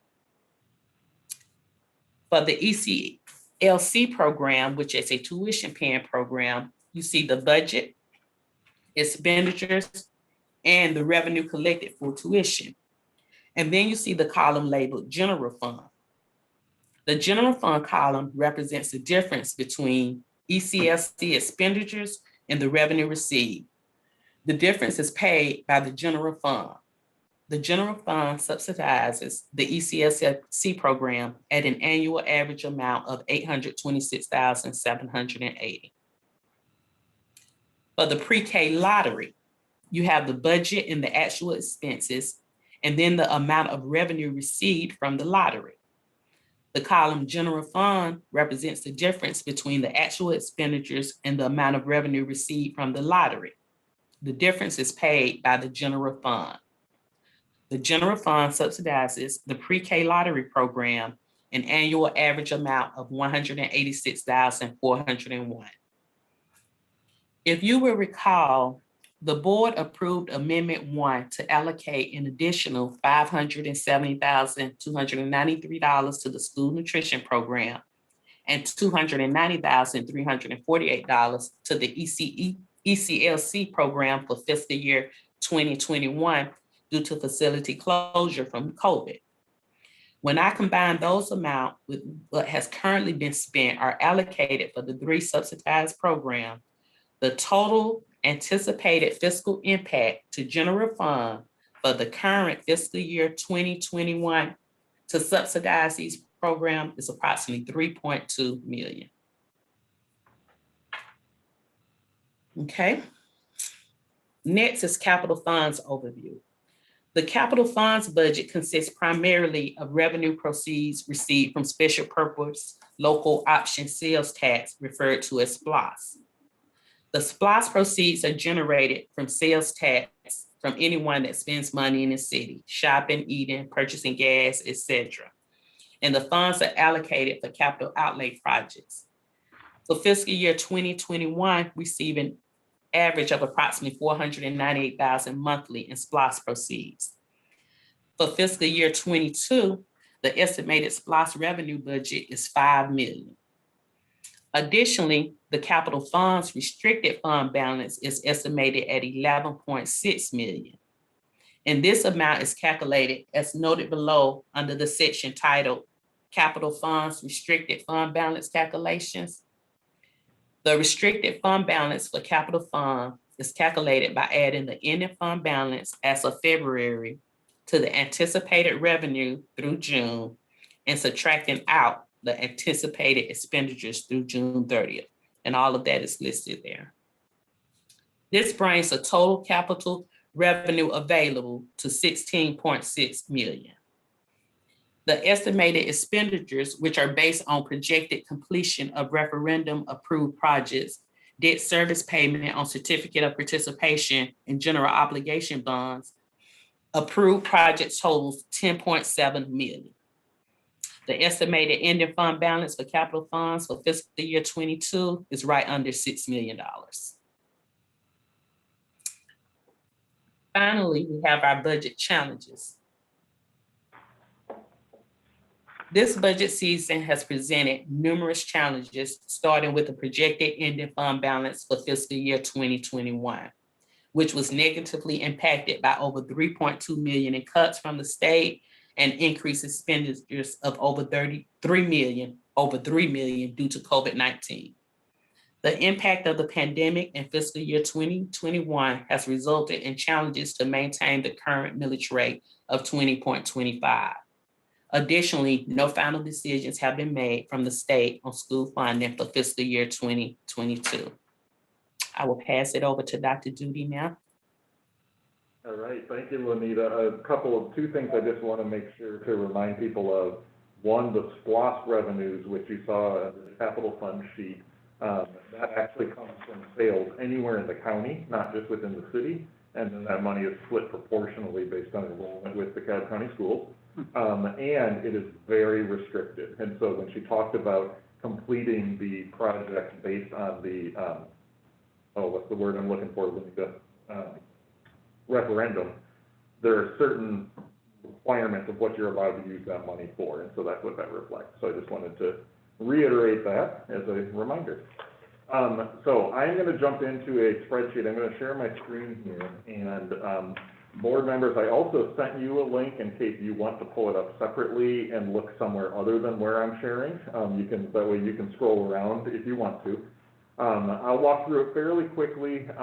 I am going to expand a little bit on a couple things that Lanita touched on and get into a little bit more detail, and then we can go through whatever questions, comments, and whatnot you have. So let me get my screen set up to share here real quick. It's going to take just a second to get it sized correctly. All right. So you should see a spreadsheet on your screen. These numbers, the overall numbers, will match the earlier slide that Lanita presented, but we get into a little bit more detail. So a little bit of an overview. As we went through this process, and as you've seen in previous budget iterations, it was very difficult to fit in what we wanted to fit in. And so in order to do it, we were having absurdly high millage rates, which none of us want. And so what we did is we approached this as, how can we try to meet the needs, especially as they relate to things like remediation and virtual offerings, things like that. How can we meet those needs, what we're trying to do with salaries for our staff, but also keep a reasonable millage rate. one that is reflective of the tough financial times, but also stays reasonable. And so we set a goal for ourselves to not go up more than 2 on the millage rate, and to see what we could do. Can we make it fit within that? And so the other thing I really wanted to do was not have a millage rate that is yo-yoing back and forth. And so you'll see in this proposal, the millage rate remains stable for 3 years and then goes back to where we are now. Because we really wanted to try to see a light at the end of the tunnel, that this is temporary, it's recovering from the pandemic, get us back into a position, and then hopefully we would be able to go back to where we are now with the millage rate, if everything worked out the way we wanted. So there's that piece. As Juanita shared, unfortunately, we won't really see benefits of changes to senior exemption until FY23, so you'll see that change here as well. In terms of tuition students, we did put in 30 students here. Anywhere you see this yellow, that's something that we can easily change and the spreadsheet will recalculate. So if we wanted to explore, the one thing I'll share with the tuition students is we can definitely go for a smaller number.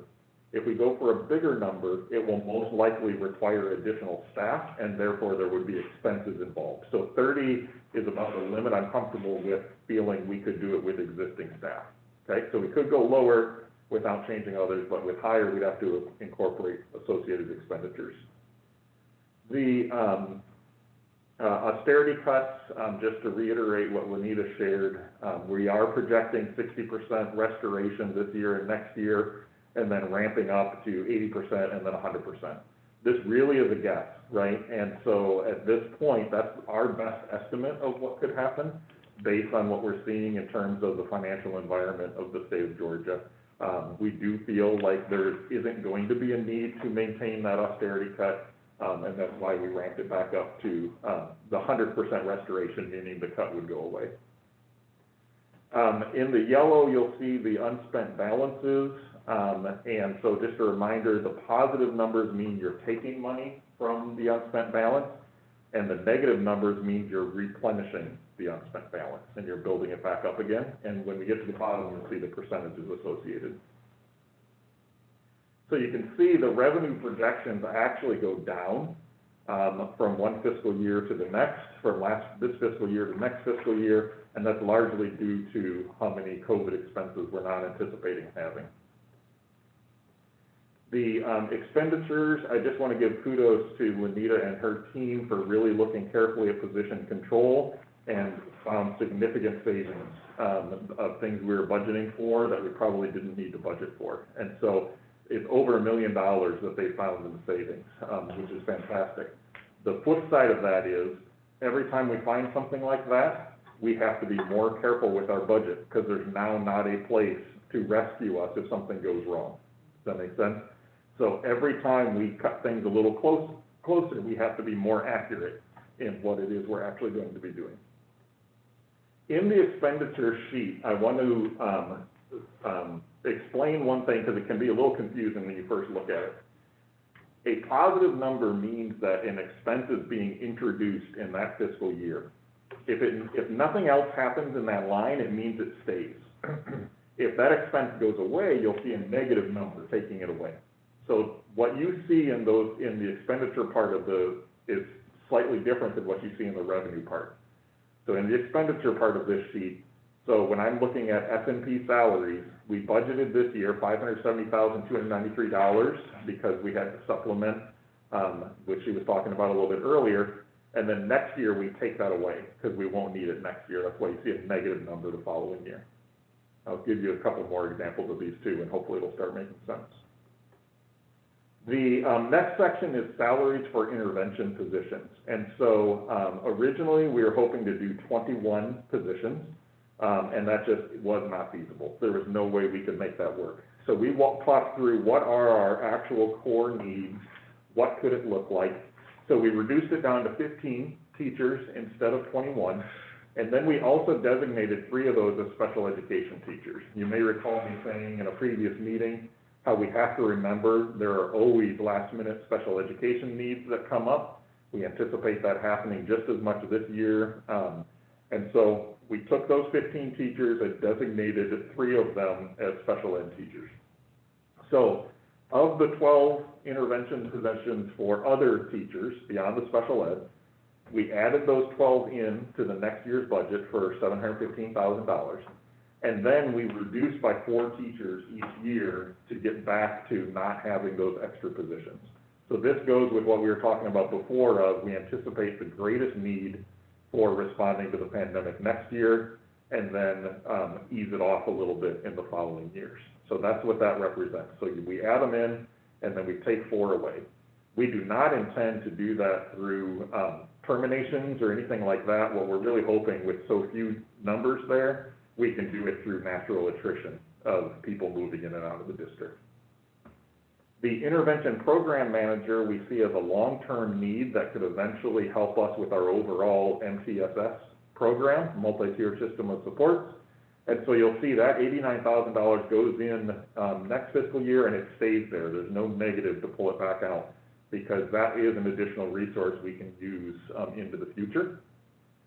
And then you'll see the next items are a lot of the remediation plan, either for things we currently do or for some extra things that we're planning to do. So for instance, the standard intervention program, doing some supplemental things with that. You'll see all of these numbers are slightly smaller than what we did in the last budget. I think they're about 75% of what they were before. We looked very carefully at what we were trying to achieve, and we felt like we didn't have to use that full amount of money for each of those.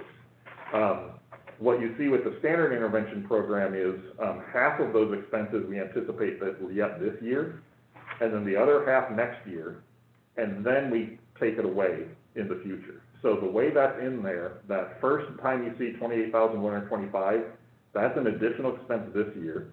And by the way, the numbers in blue are what Juanita was talking about bringing a future amendment to you for. Okay, so that has not yet been approved by you all. That would be that amendment 4. The $28,125 is still in the budget for the next fiscal year because there's no negative number there to take it away, and then it goes away the following year. The summer school for DHS, we realized that we were kind of double counting some funding because we already have summer school at DHS. And so what we did is we took out what we've already budgeted for because we budget for it every year. And then we also, like the others, decreased that a little bit. So that's that $27,000 that would be for summer school this summer after the school ends. And then similarly for 6-8 and K-5, that would be for summer school this summer. And those are a little higher because we don't have summer school at those sites, so that would be all new. The extended day tutoring and the intensive break program we anticipate putting in place next school year. So you'll see that in the Fy22 budget. And then we don't anticipate having that additional piece. We'd still have the normal extended day tutoring, just not the additional. And so that subtracts out in the following fiscal year. For the Decatur Virtual Academy, we looked at the results of the survey, and based on the survey results, we had, I think it was about somewhere between 350 and 500 people. I can't remember what the final update was. It did look a lot like I was worried about it looking like, which is the K2 kids are spread throughout all 5 K2 schools. And so at any given school, you would not be able to repurpose a teacher. It would just reduce class sizes a little. At the 3-5 level, however, the numbers were big enough. If it turned out to be that way, you could take an existing, say, 3rd grade teacher and make them virtual because there's enough students to cover an entire class. And then as we thought through grades 6 through 12, we think it really needs to be something that the support is provided on more of an ad hoc basis because the kids get much more specialized as they go up in grades. And so it's much harder to say, we have a virtual, math teacher who can teach every possible math course. What is more likely to happen is we will assign a teacher, let's say we have enough kids to offer in a virtual pre-calculus course. We could assign one period of an existing math teacher to teach virtual pre-calculus. And that way we can be much more specialized. So this has actually a couple benefits to it.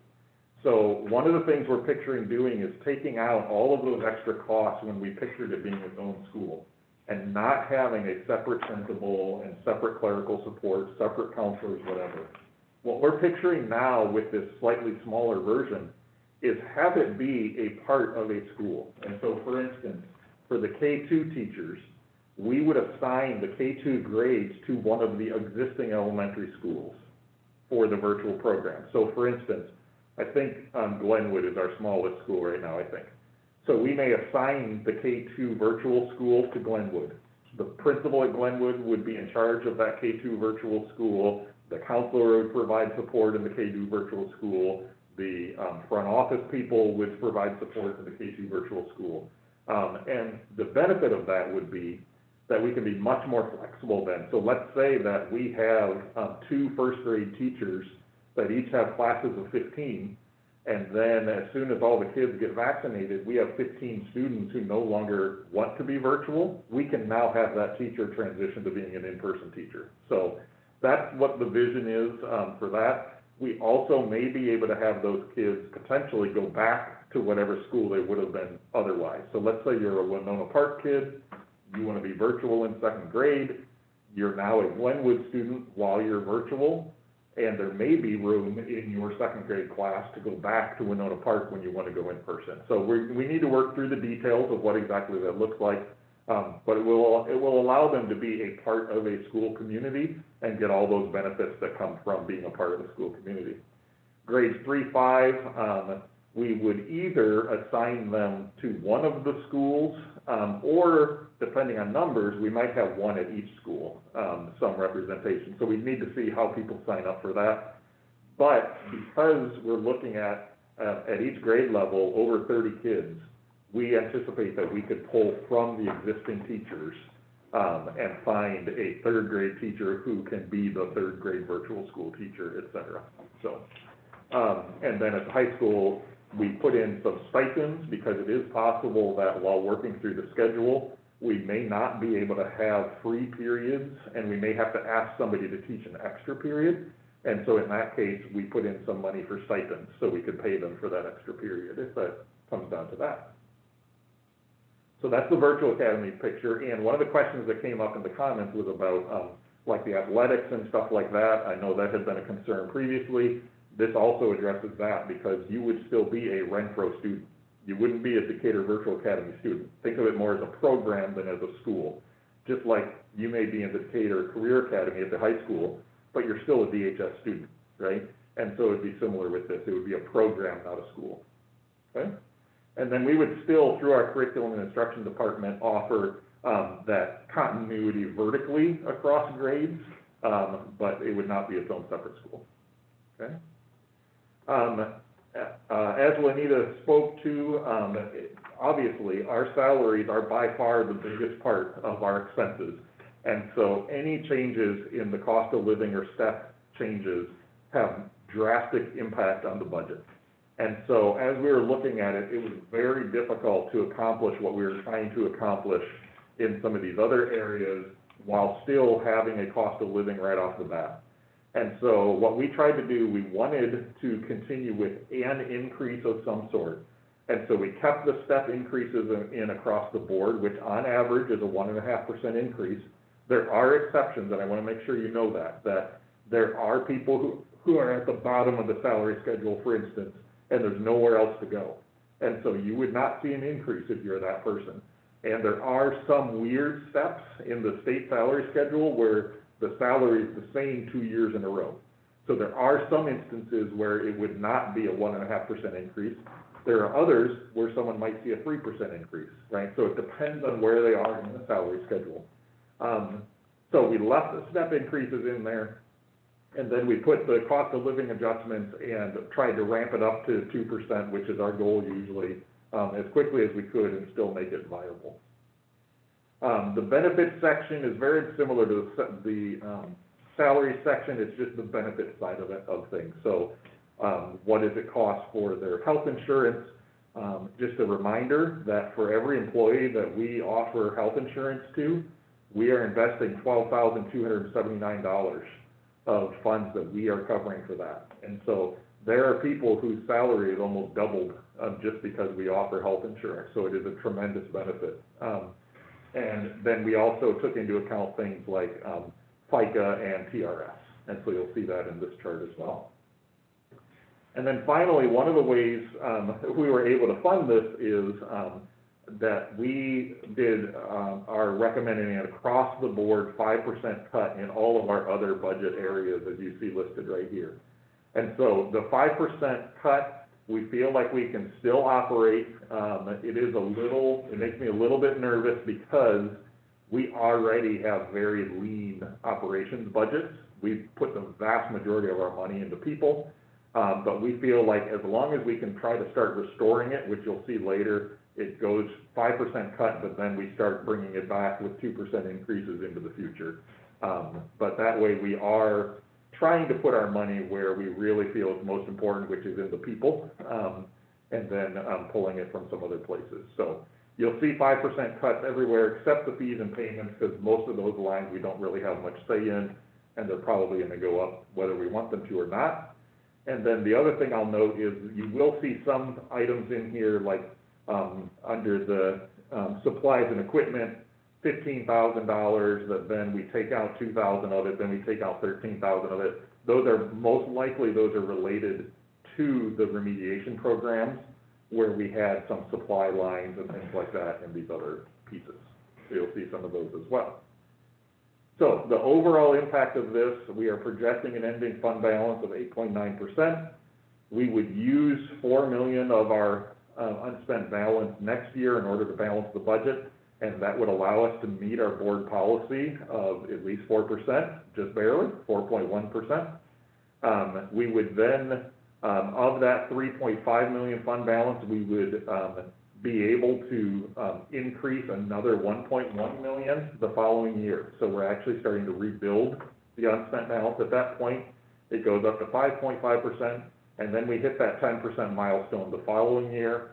And then the following year, the last year of this projection, we're projecting a 12% even when we bring the millage rate back to 20.25. So I hope it's obvious that there was a lot of thought put into this. We tried to bring you a budget that we would feel comfortable with moving forward with. Even if you say, looks good, let's do it, we feel comfortable with this budget. We're of course happy to make whatever changes you guys would like to look at and explore, but we wanted to make sure it was something that we could live with and feel like we're still accomplishing the goals of what we're trying to accomplish as we start recovering from the pandemic.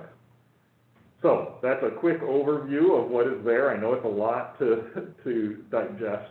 Are there any questions I can answer either about my part or that Lanita or I could answer about her part? I had a couple quick questions. How many tuition students? No, that wasn't my. The grades are the tuition students. So the way we left it right now was either 612 or 912, and I think that's part of what we would want to talk about because we've had some conversation about it, but we haven't really decided. Right. Okay. And so it could be flexible. Okay.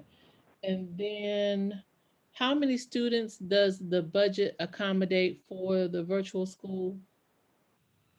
So the virtual school, what we have tried to accommodate is basically what was in the demand based on the survey. So of the K-2 teachers, these 5 teachers, it's looking like we would need 1 kindergarten teacher, 2 first grade, and 2 second grade.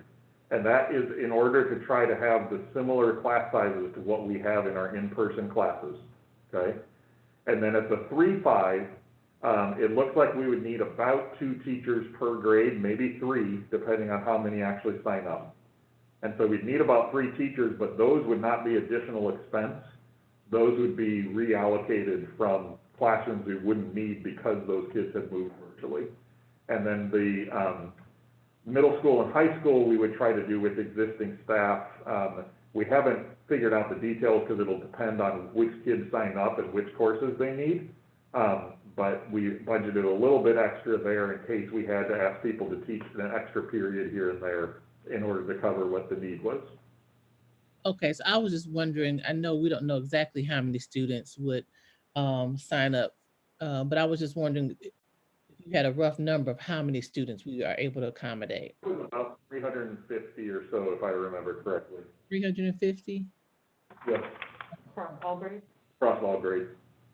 The interesting thing about that number is, I don't think we're able to dissect what percentage of those were COVID related, wanting virtual, Correct. versus what percentage were just wanting a virtual school as a more permanent solution.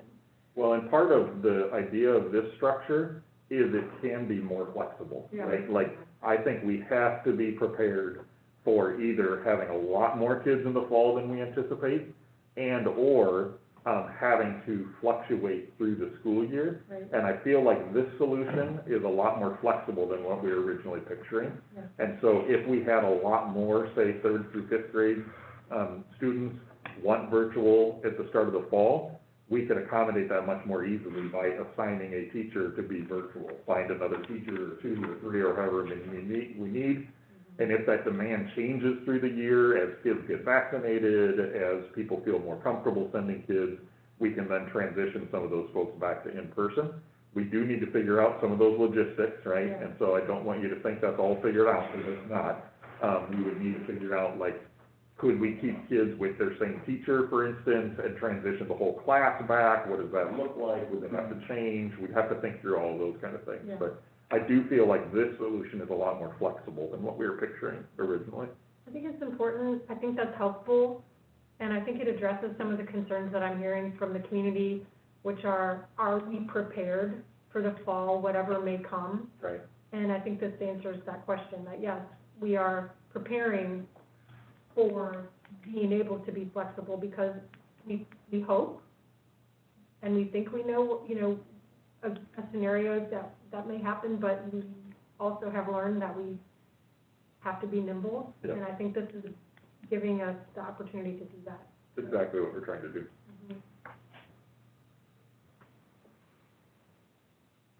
I have some top dollar questions, and you can answer them. I know Lenita can. I know that it's $60 or $600 a year for the proposed millage increase for a $600,000 home, Yeah. so $50 a month. What's the total revenue that generates for the school system? By increasing the millage, Yes. well, here, let's do this. We can just change this number. So right now, we're anticipating property tax real of 45.938. Here, let me just put this right here, so we have it to refer to. Hold on, let me make it actually legible. Okay. So if we change this, so it's about $4.5 million. So 4.5 million. Okay. And that's what we need to replace. To both build up the fund balance and to offer the virtual programming and the, Okay, and then, remediation. Yeah. And to, continue with cost of living and other salary adjustments. okay, second part of my question, related, is how much did we get from the 2 sort of federal things for COVID so far in funding? Lenita, do you know that off the top of your head? How much we got from the CARES Act?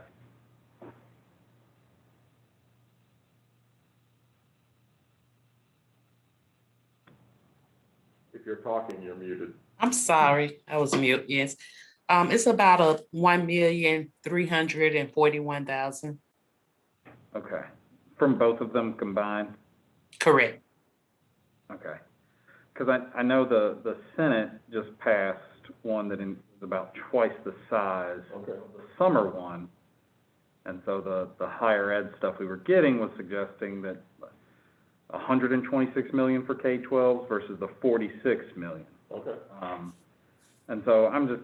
Well, let's talk through that. So let's say that happens. So let's say we adopt the budget, and then all of a sudden there's this additional revenue that comes in. Right. That does not mean we would have to change next year's budget. What it would more likely mean is we could bring the millage rate down in the future faster. Yeah. And not have to keep it where it is. If that makes sense. The second thing, and this is kind of related, is before we vote, I guess I should drop the pretense, because I know not everyone follows along, but raising taxes in the middle of a pandemic always makes me a little nervous. I know that many of us are comfortable, many of us are not. The unemployment rate in DeKalb County has gone up quite a bit. I'd love to be better than we hope on these austerity cuts before we were like, we're increasing taxes both ways. I don't know how we can do that, unless decisions are made that we don't have control of. I don't know how we'll know. Because that's where the what we're missing is the austerity cut. It's not, plus the increased COVID expenditures. Right. Those are the two things, because we didn't shut down, we continued to pay staff that would not have been funded otherwise. Yep. And then the state, which, thank you, Lanita, I love, that's my favorite 2 pages, by the way, for anyone listening who wants to kind of break it down, but it doesn't have percentages on it, but the major revenue sources and the major expenditures is really good. But like, property, right down there, QBE and the money we get from the state, like, they just took it away. Yep.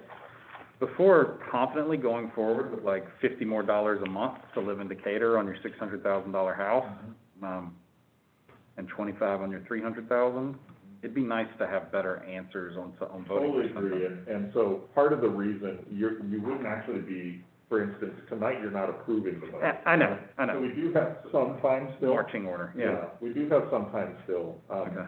We may get to the point that we're gonna just have to make a decision. In order to get it set, we can always amend the budget later. But yeah, we may get to the point we just have to make a decision, but we do have some time still. We know pretty well that it's gonna be a 40% austerity cut this year. Yep. And we're not gonna know anything about what they're gonna do next year until next year. So there's no way to get. I think we'll know I'm anticipating we'll know at the end of this legislative season. I was thinking what it's gonna look like. My point was that the future years. And then beyond that, it really is a guess. Right. Okay. But the big unknown could be if something comes from the federal government. Right. Which, in that case, I think looking at the millage rate, obviously, but also perhaps COLA. Correct. And if we can do something maybe between the two, maybe we sort of put it in each of those buckets somehow. But I know it's been a priority of the board for a long time that we do what we can to keep our teacher salaries competitive. So that would be at the top of my list, those 2 things, if you do get that money. Otherwise, I really appreciate how you have been able to cover really some of our highest priorities, including the remediation for our students. There's a lot in there, and that's something I think is worth expanding on and sharing with the community in more detail, putting the word out there, what we're planning to do. I know we're going to talk about it later, but also including that in our communication to our legislators. I know they're interested in hearing what we're doing for our students. I think that's extraordinary to be able to offer the extent of remediation efforts that we're doing. And it does cost a lot of money, and we're asking our taxpayers to pay for it. But I think, it's really the most important place we can be putting those dollars right now, and I'm thrilled that you've been able to work into this project. And I'm also very glad to see that you've been able to make the virtual academy flexible to be able to accommodate what's going to be an unpredictable start of the year, so that we can react if we need to. Thank you both. Thank you, Lanita. Thank you, Dr. Duty, for your work on fantastic detail. For the tuition students, have we just flushed out yet or thought about how we're going to communicate that and offer that? Yeah, not totally. I have looked, Marietta City has a tuition program, so I looked at some of their materials of kind of how they advertise it, what rules they have in place. do they just accept everybody, or do they have standards of who they accept, things like that. So there are examples out there that we can pull from, but we have not put a whole lot of thought into it yet until we know whether it's going to be viable or not. I think my only question about this is one of the commenters mentioned the issue that we've got. I mean, we all hope that we're basically back to normal in the fall. We also all know, as she said, that the kids aren't all going to be vaccinated. And so I think that we don't have, we haven't budgeted for that type of whatever mitigations might be needed going into the fall. But it seems possible that something's going to be needed. And so, I mean, I don't think most of the mitigations that we would probably need aren't going to be additional costs. I mean, we've done the HVAC or the venting and stuff. And so we're talking about masks. Yeah. But until you get to scheduling, if there needed to be, okay, so I hear the virtual academy is flexible, so it can expand. I guess the big question is space in classrooms. Yeah, correct. So in fall, I am not anticipating us being able to have our social distancing spacing, right? Because we're going to have to go back to a regular class size in order to accommodate the number of students that we would have in person, most likely. Now, obviously, all of this is hypothetical, right? But most likely, we would have to go to more of a normal class size. And so that's a big unknown in our budget, that if that proved to be unwise, we've just blown a hole in the budget. Possibly, yeah, possibly. Or it may mean that we don't have an option to stay in person, that we have to go virtual for more kids, right? Because we can keep class sizes the same if everybody's going virtual. Where you get, the problem is when you have some people in person and some people virtual to a great number, right? Beyond what we're talking about with the virtual academy. If you have huge numbers of kids doing these things, we may have to reconsider how we did that if we felt that we had to have social distancing to the extent we're doing now. That would have a very big impact. Yep. And that's part of what I was getting at of how tight this budget is, right? That's part of what I want to make sure you understand is, like, yes, it's 4.1% unspent balance, right? Which is great, because remember at one point we thought it was going to be zero, right? So that's great. But we've also seen how quickly that money can go when you have a crisis. And so we are, we're not building up to a normal fund balance right away. We're building up over time. And so that is a risk that we're taking in doing that.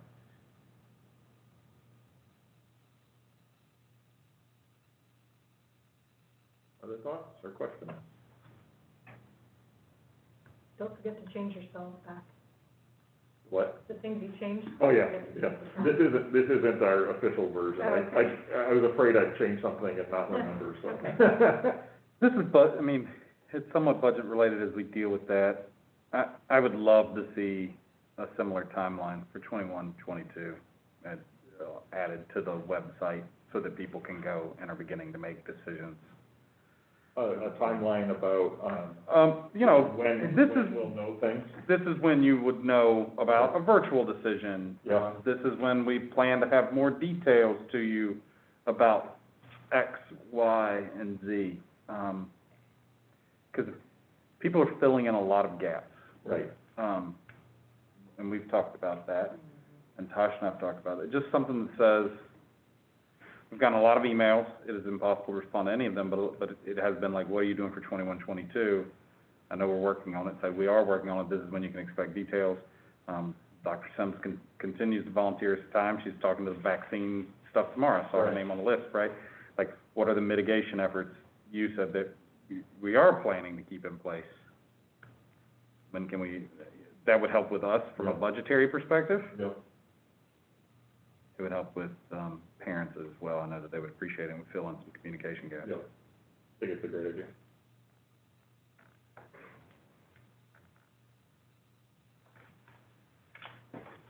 did just check, it's the Decatur Virtual Academy is closer to 500, not 350, closer to 500. But again, that was based on what people knew about it at the time, and we do anticipate that can change for a number of reasons.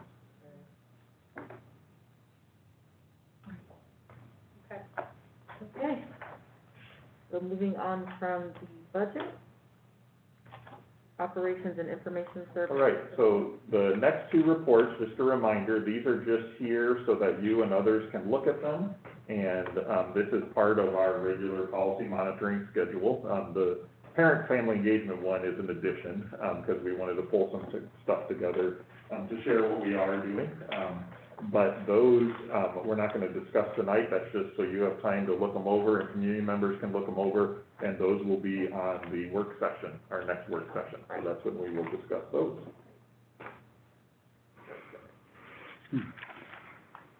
And then the board newsletter, you may recall we're trying a little different approach. So we have attached the draft of a board newsletter. And then if you want to share with us any additional things you want to add in there, we talked about a few, like with some of the budget highlights. I think we can update that a little bit, given some of the conversation tonight. Are there any other like actual items you want in there that you don't see? Yes, I'd like to add a section on our proposed remediation efforts. Perfect. Good. Okay. We will get that added in there. Any other things look like they're missing? Can we add in there about our teachers getting the vaccine? Oh, yeah, absolutely. That's a great idea. So we'll add about a vaccine. Oh, and also, nice to have just update the section about the kids going back to school and how many of our middle school and high school kids went back to school and when, and how many of our K through 5 are back. Okay. Just an update on that. Yep, no problem. And we have a section for that. Yeah, we'll kind of put some more updating. detail and some numbers with it, and, yep, Mhm. no problem.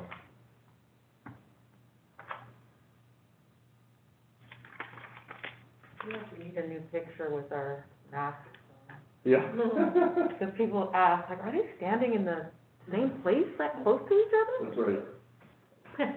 Pre-COVID. We try to put a little note on things that say, pre-pandemic. Right, you know? Yeah. Okay, we'll work on that. Be watching for a note to review, because I would really like to try to have getting these out like the same week as our meeting. And so we'll send out a note for you. If you could look at that to review that, that would be great. And then just a reminder, we amended our agenda at the start of the meeting to talk about legislation. So that's what would be next if you're ready to move on to that. So I think we need to talk through kind of where we are in the legislative season. Obviously, crossover day was yesterday, I think. And so I don't know if there's any either updates we want to provide or discussions we want to have, because there is a lot of different legislation out there, especially in particular for Decatur, namely senior homestead exemption, right, is one of our big ones. So any updates we want to give on that, or any discussion we want to have in order to get back to? I can talk about the senior homestead exemption at least a little bit, and I'm not the expert on it, but we can fill it in. I know we've spoken with Senator Parent, and she was supportive of it and talked about it, and we're hoping to find someone in the House that's also willing to do it. I had a number of seniors, including several that worked on the Homestead Committee, reach out to me this week and were like, where is it? Why wasn't it on the crossover date? And then I was told that local bills don't have to be on the crossover day, which I think I knew, but I did have a moment of panic where I was like, oh no, we missed it, and that sort of stuff. So I guess I would encourage, if you're interested in the bill or whatever, or if you know a senior that is, to reach out to your representative. They have this bill, they've seen it. I've personally emailed it to a number of them. Lanita kind of broke down what it covers, and just kind of expressed to them why you support it and why it's a good bill for sustaining, people being able to age in place in Decatur in a financially solid way, which was also broken down. Thank you. Any other legislative things? I think so. All right, very All right, and then future dates, we put some of the upcoming dates. Don't forget, board members, we have some of that Cognia stuff coming up for the accreditation. So April 1st, so it's still about a month off. I believe we have those on your calendars. We do have one where there is the board work session, which is the one we really would like everybody at. There is another one where we can, oftentimes it's just like the chair and vice chair or two other representatives go to. Of course, everybody's welcome, but if we have more than the two, then we have to post it as a meeting. So we can talk more about that. I have conflicts for both that were scheduled on the 1st. Okay. I might be able to make one. But Yeah, no, that's fine. Not a problem. All right, so that is that, and then just a reminder, we recessed exec session, so at the end of the meeting, if we want to reconvene, we could do that. Yes, so we will be ending our regular board meeting for March 9th at 9:07 p.m. and we will go back into exec session. No further action will be taken after exec session. So this adjourns our meeting. Thank you so much, guys. Have a good evening. Thanks, everybody. Jana, we'll go back to that link from before. Okay, thank you. All right. Thanks, everybody. Good night, Thank everyone. you.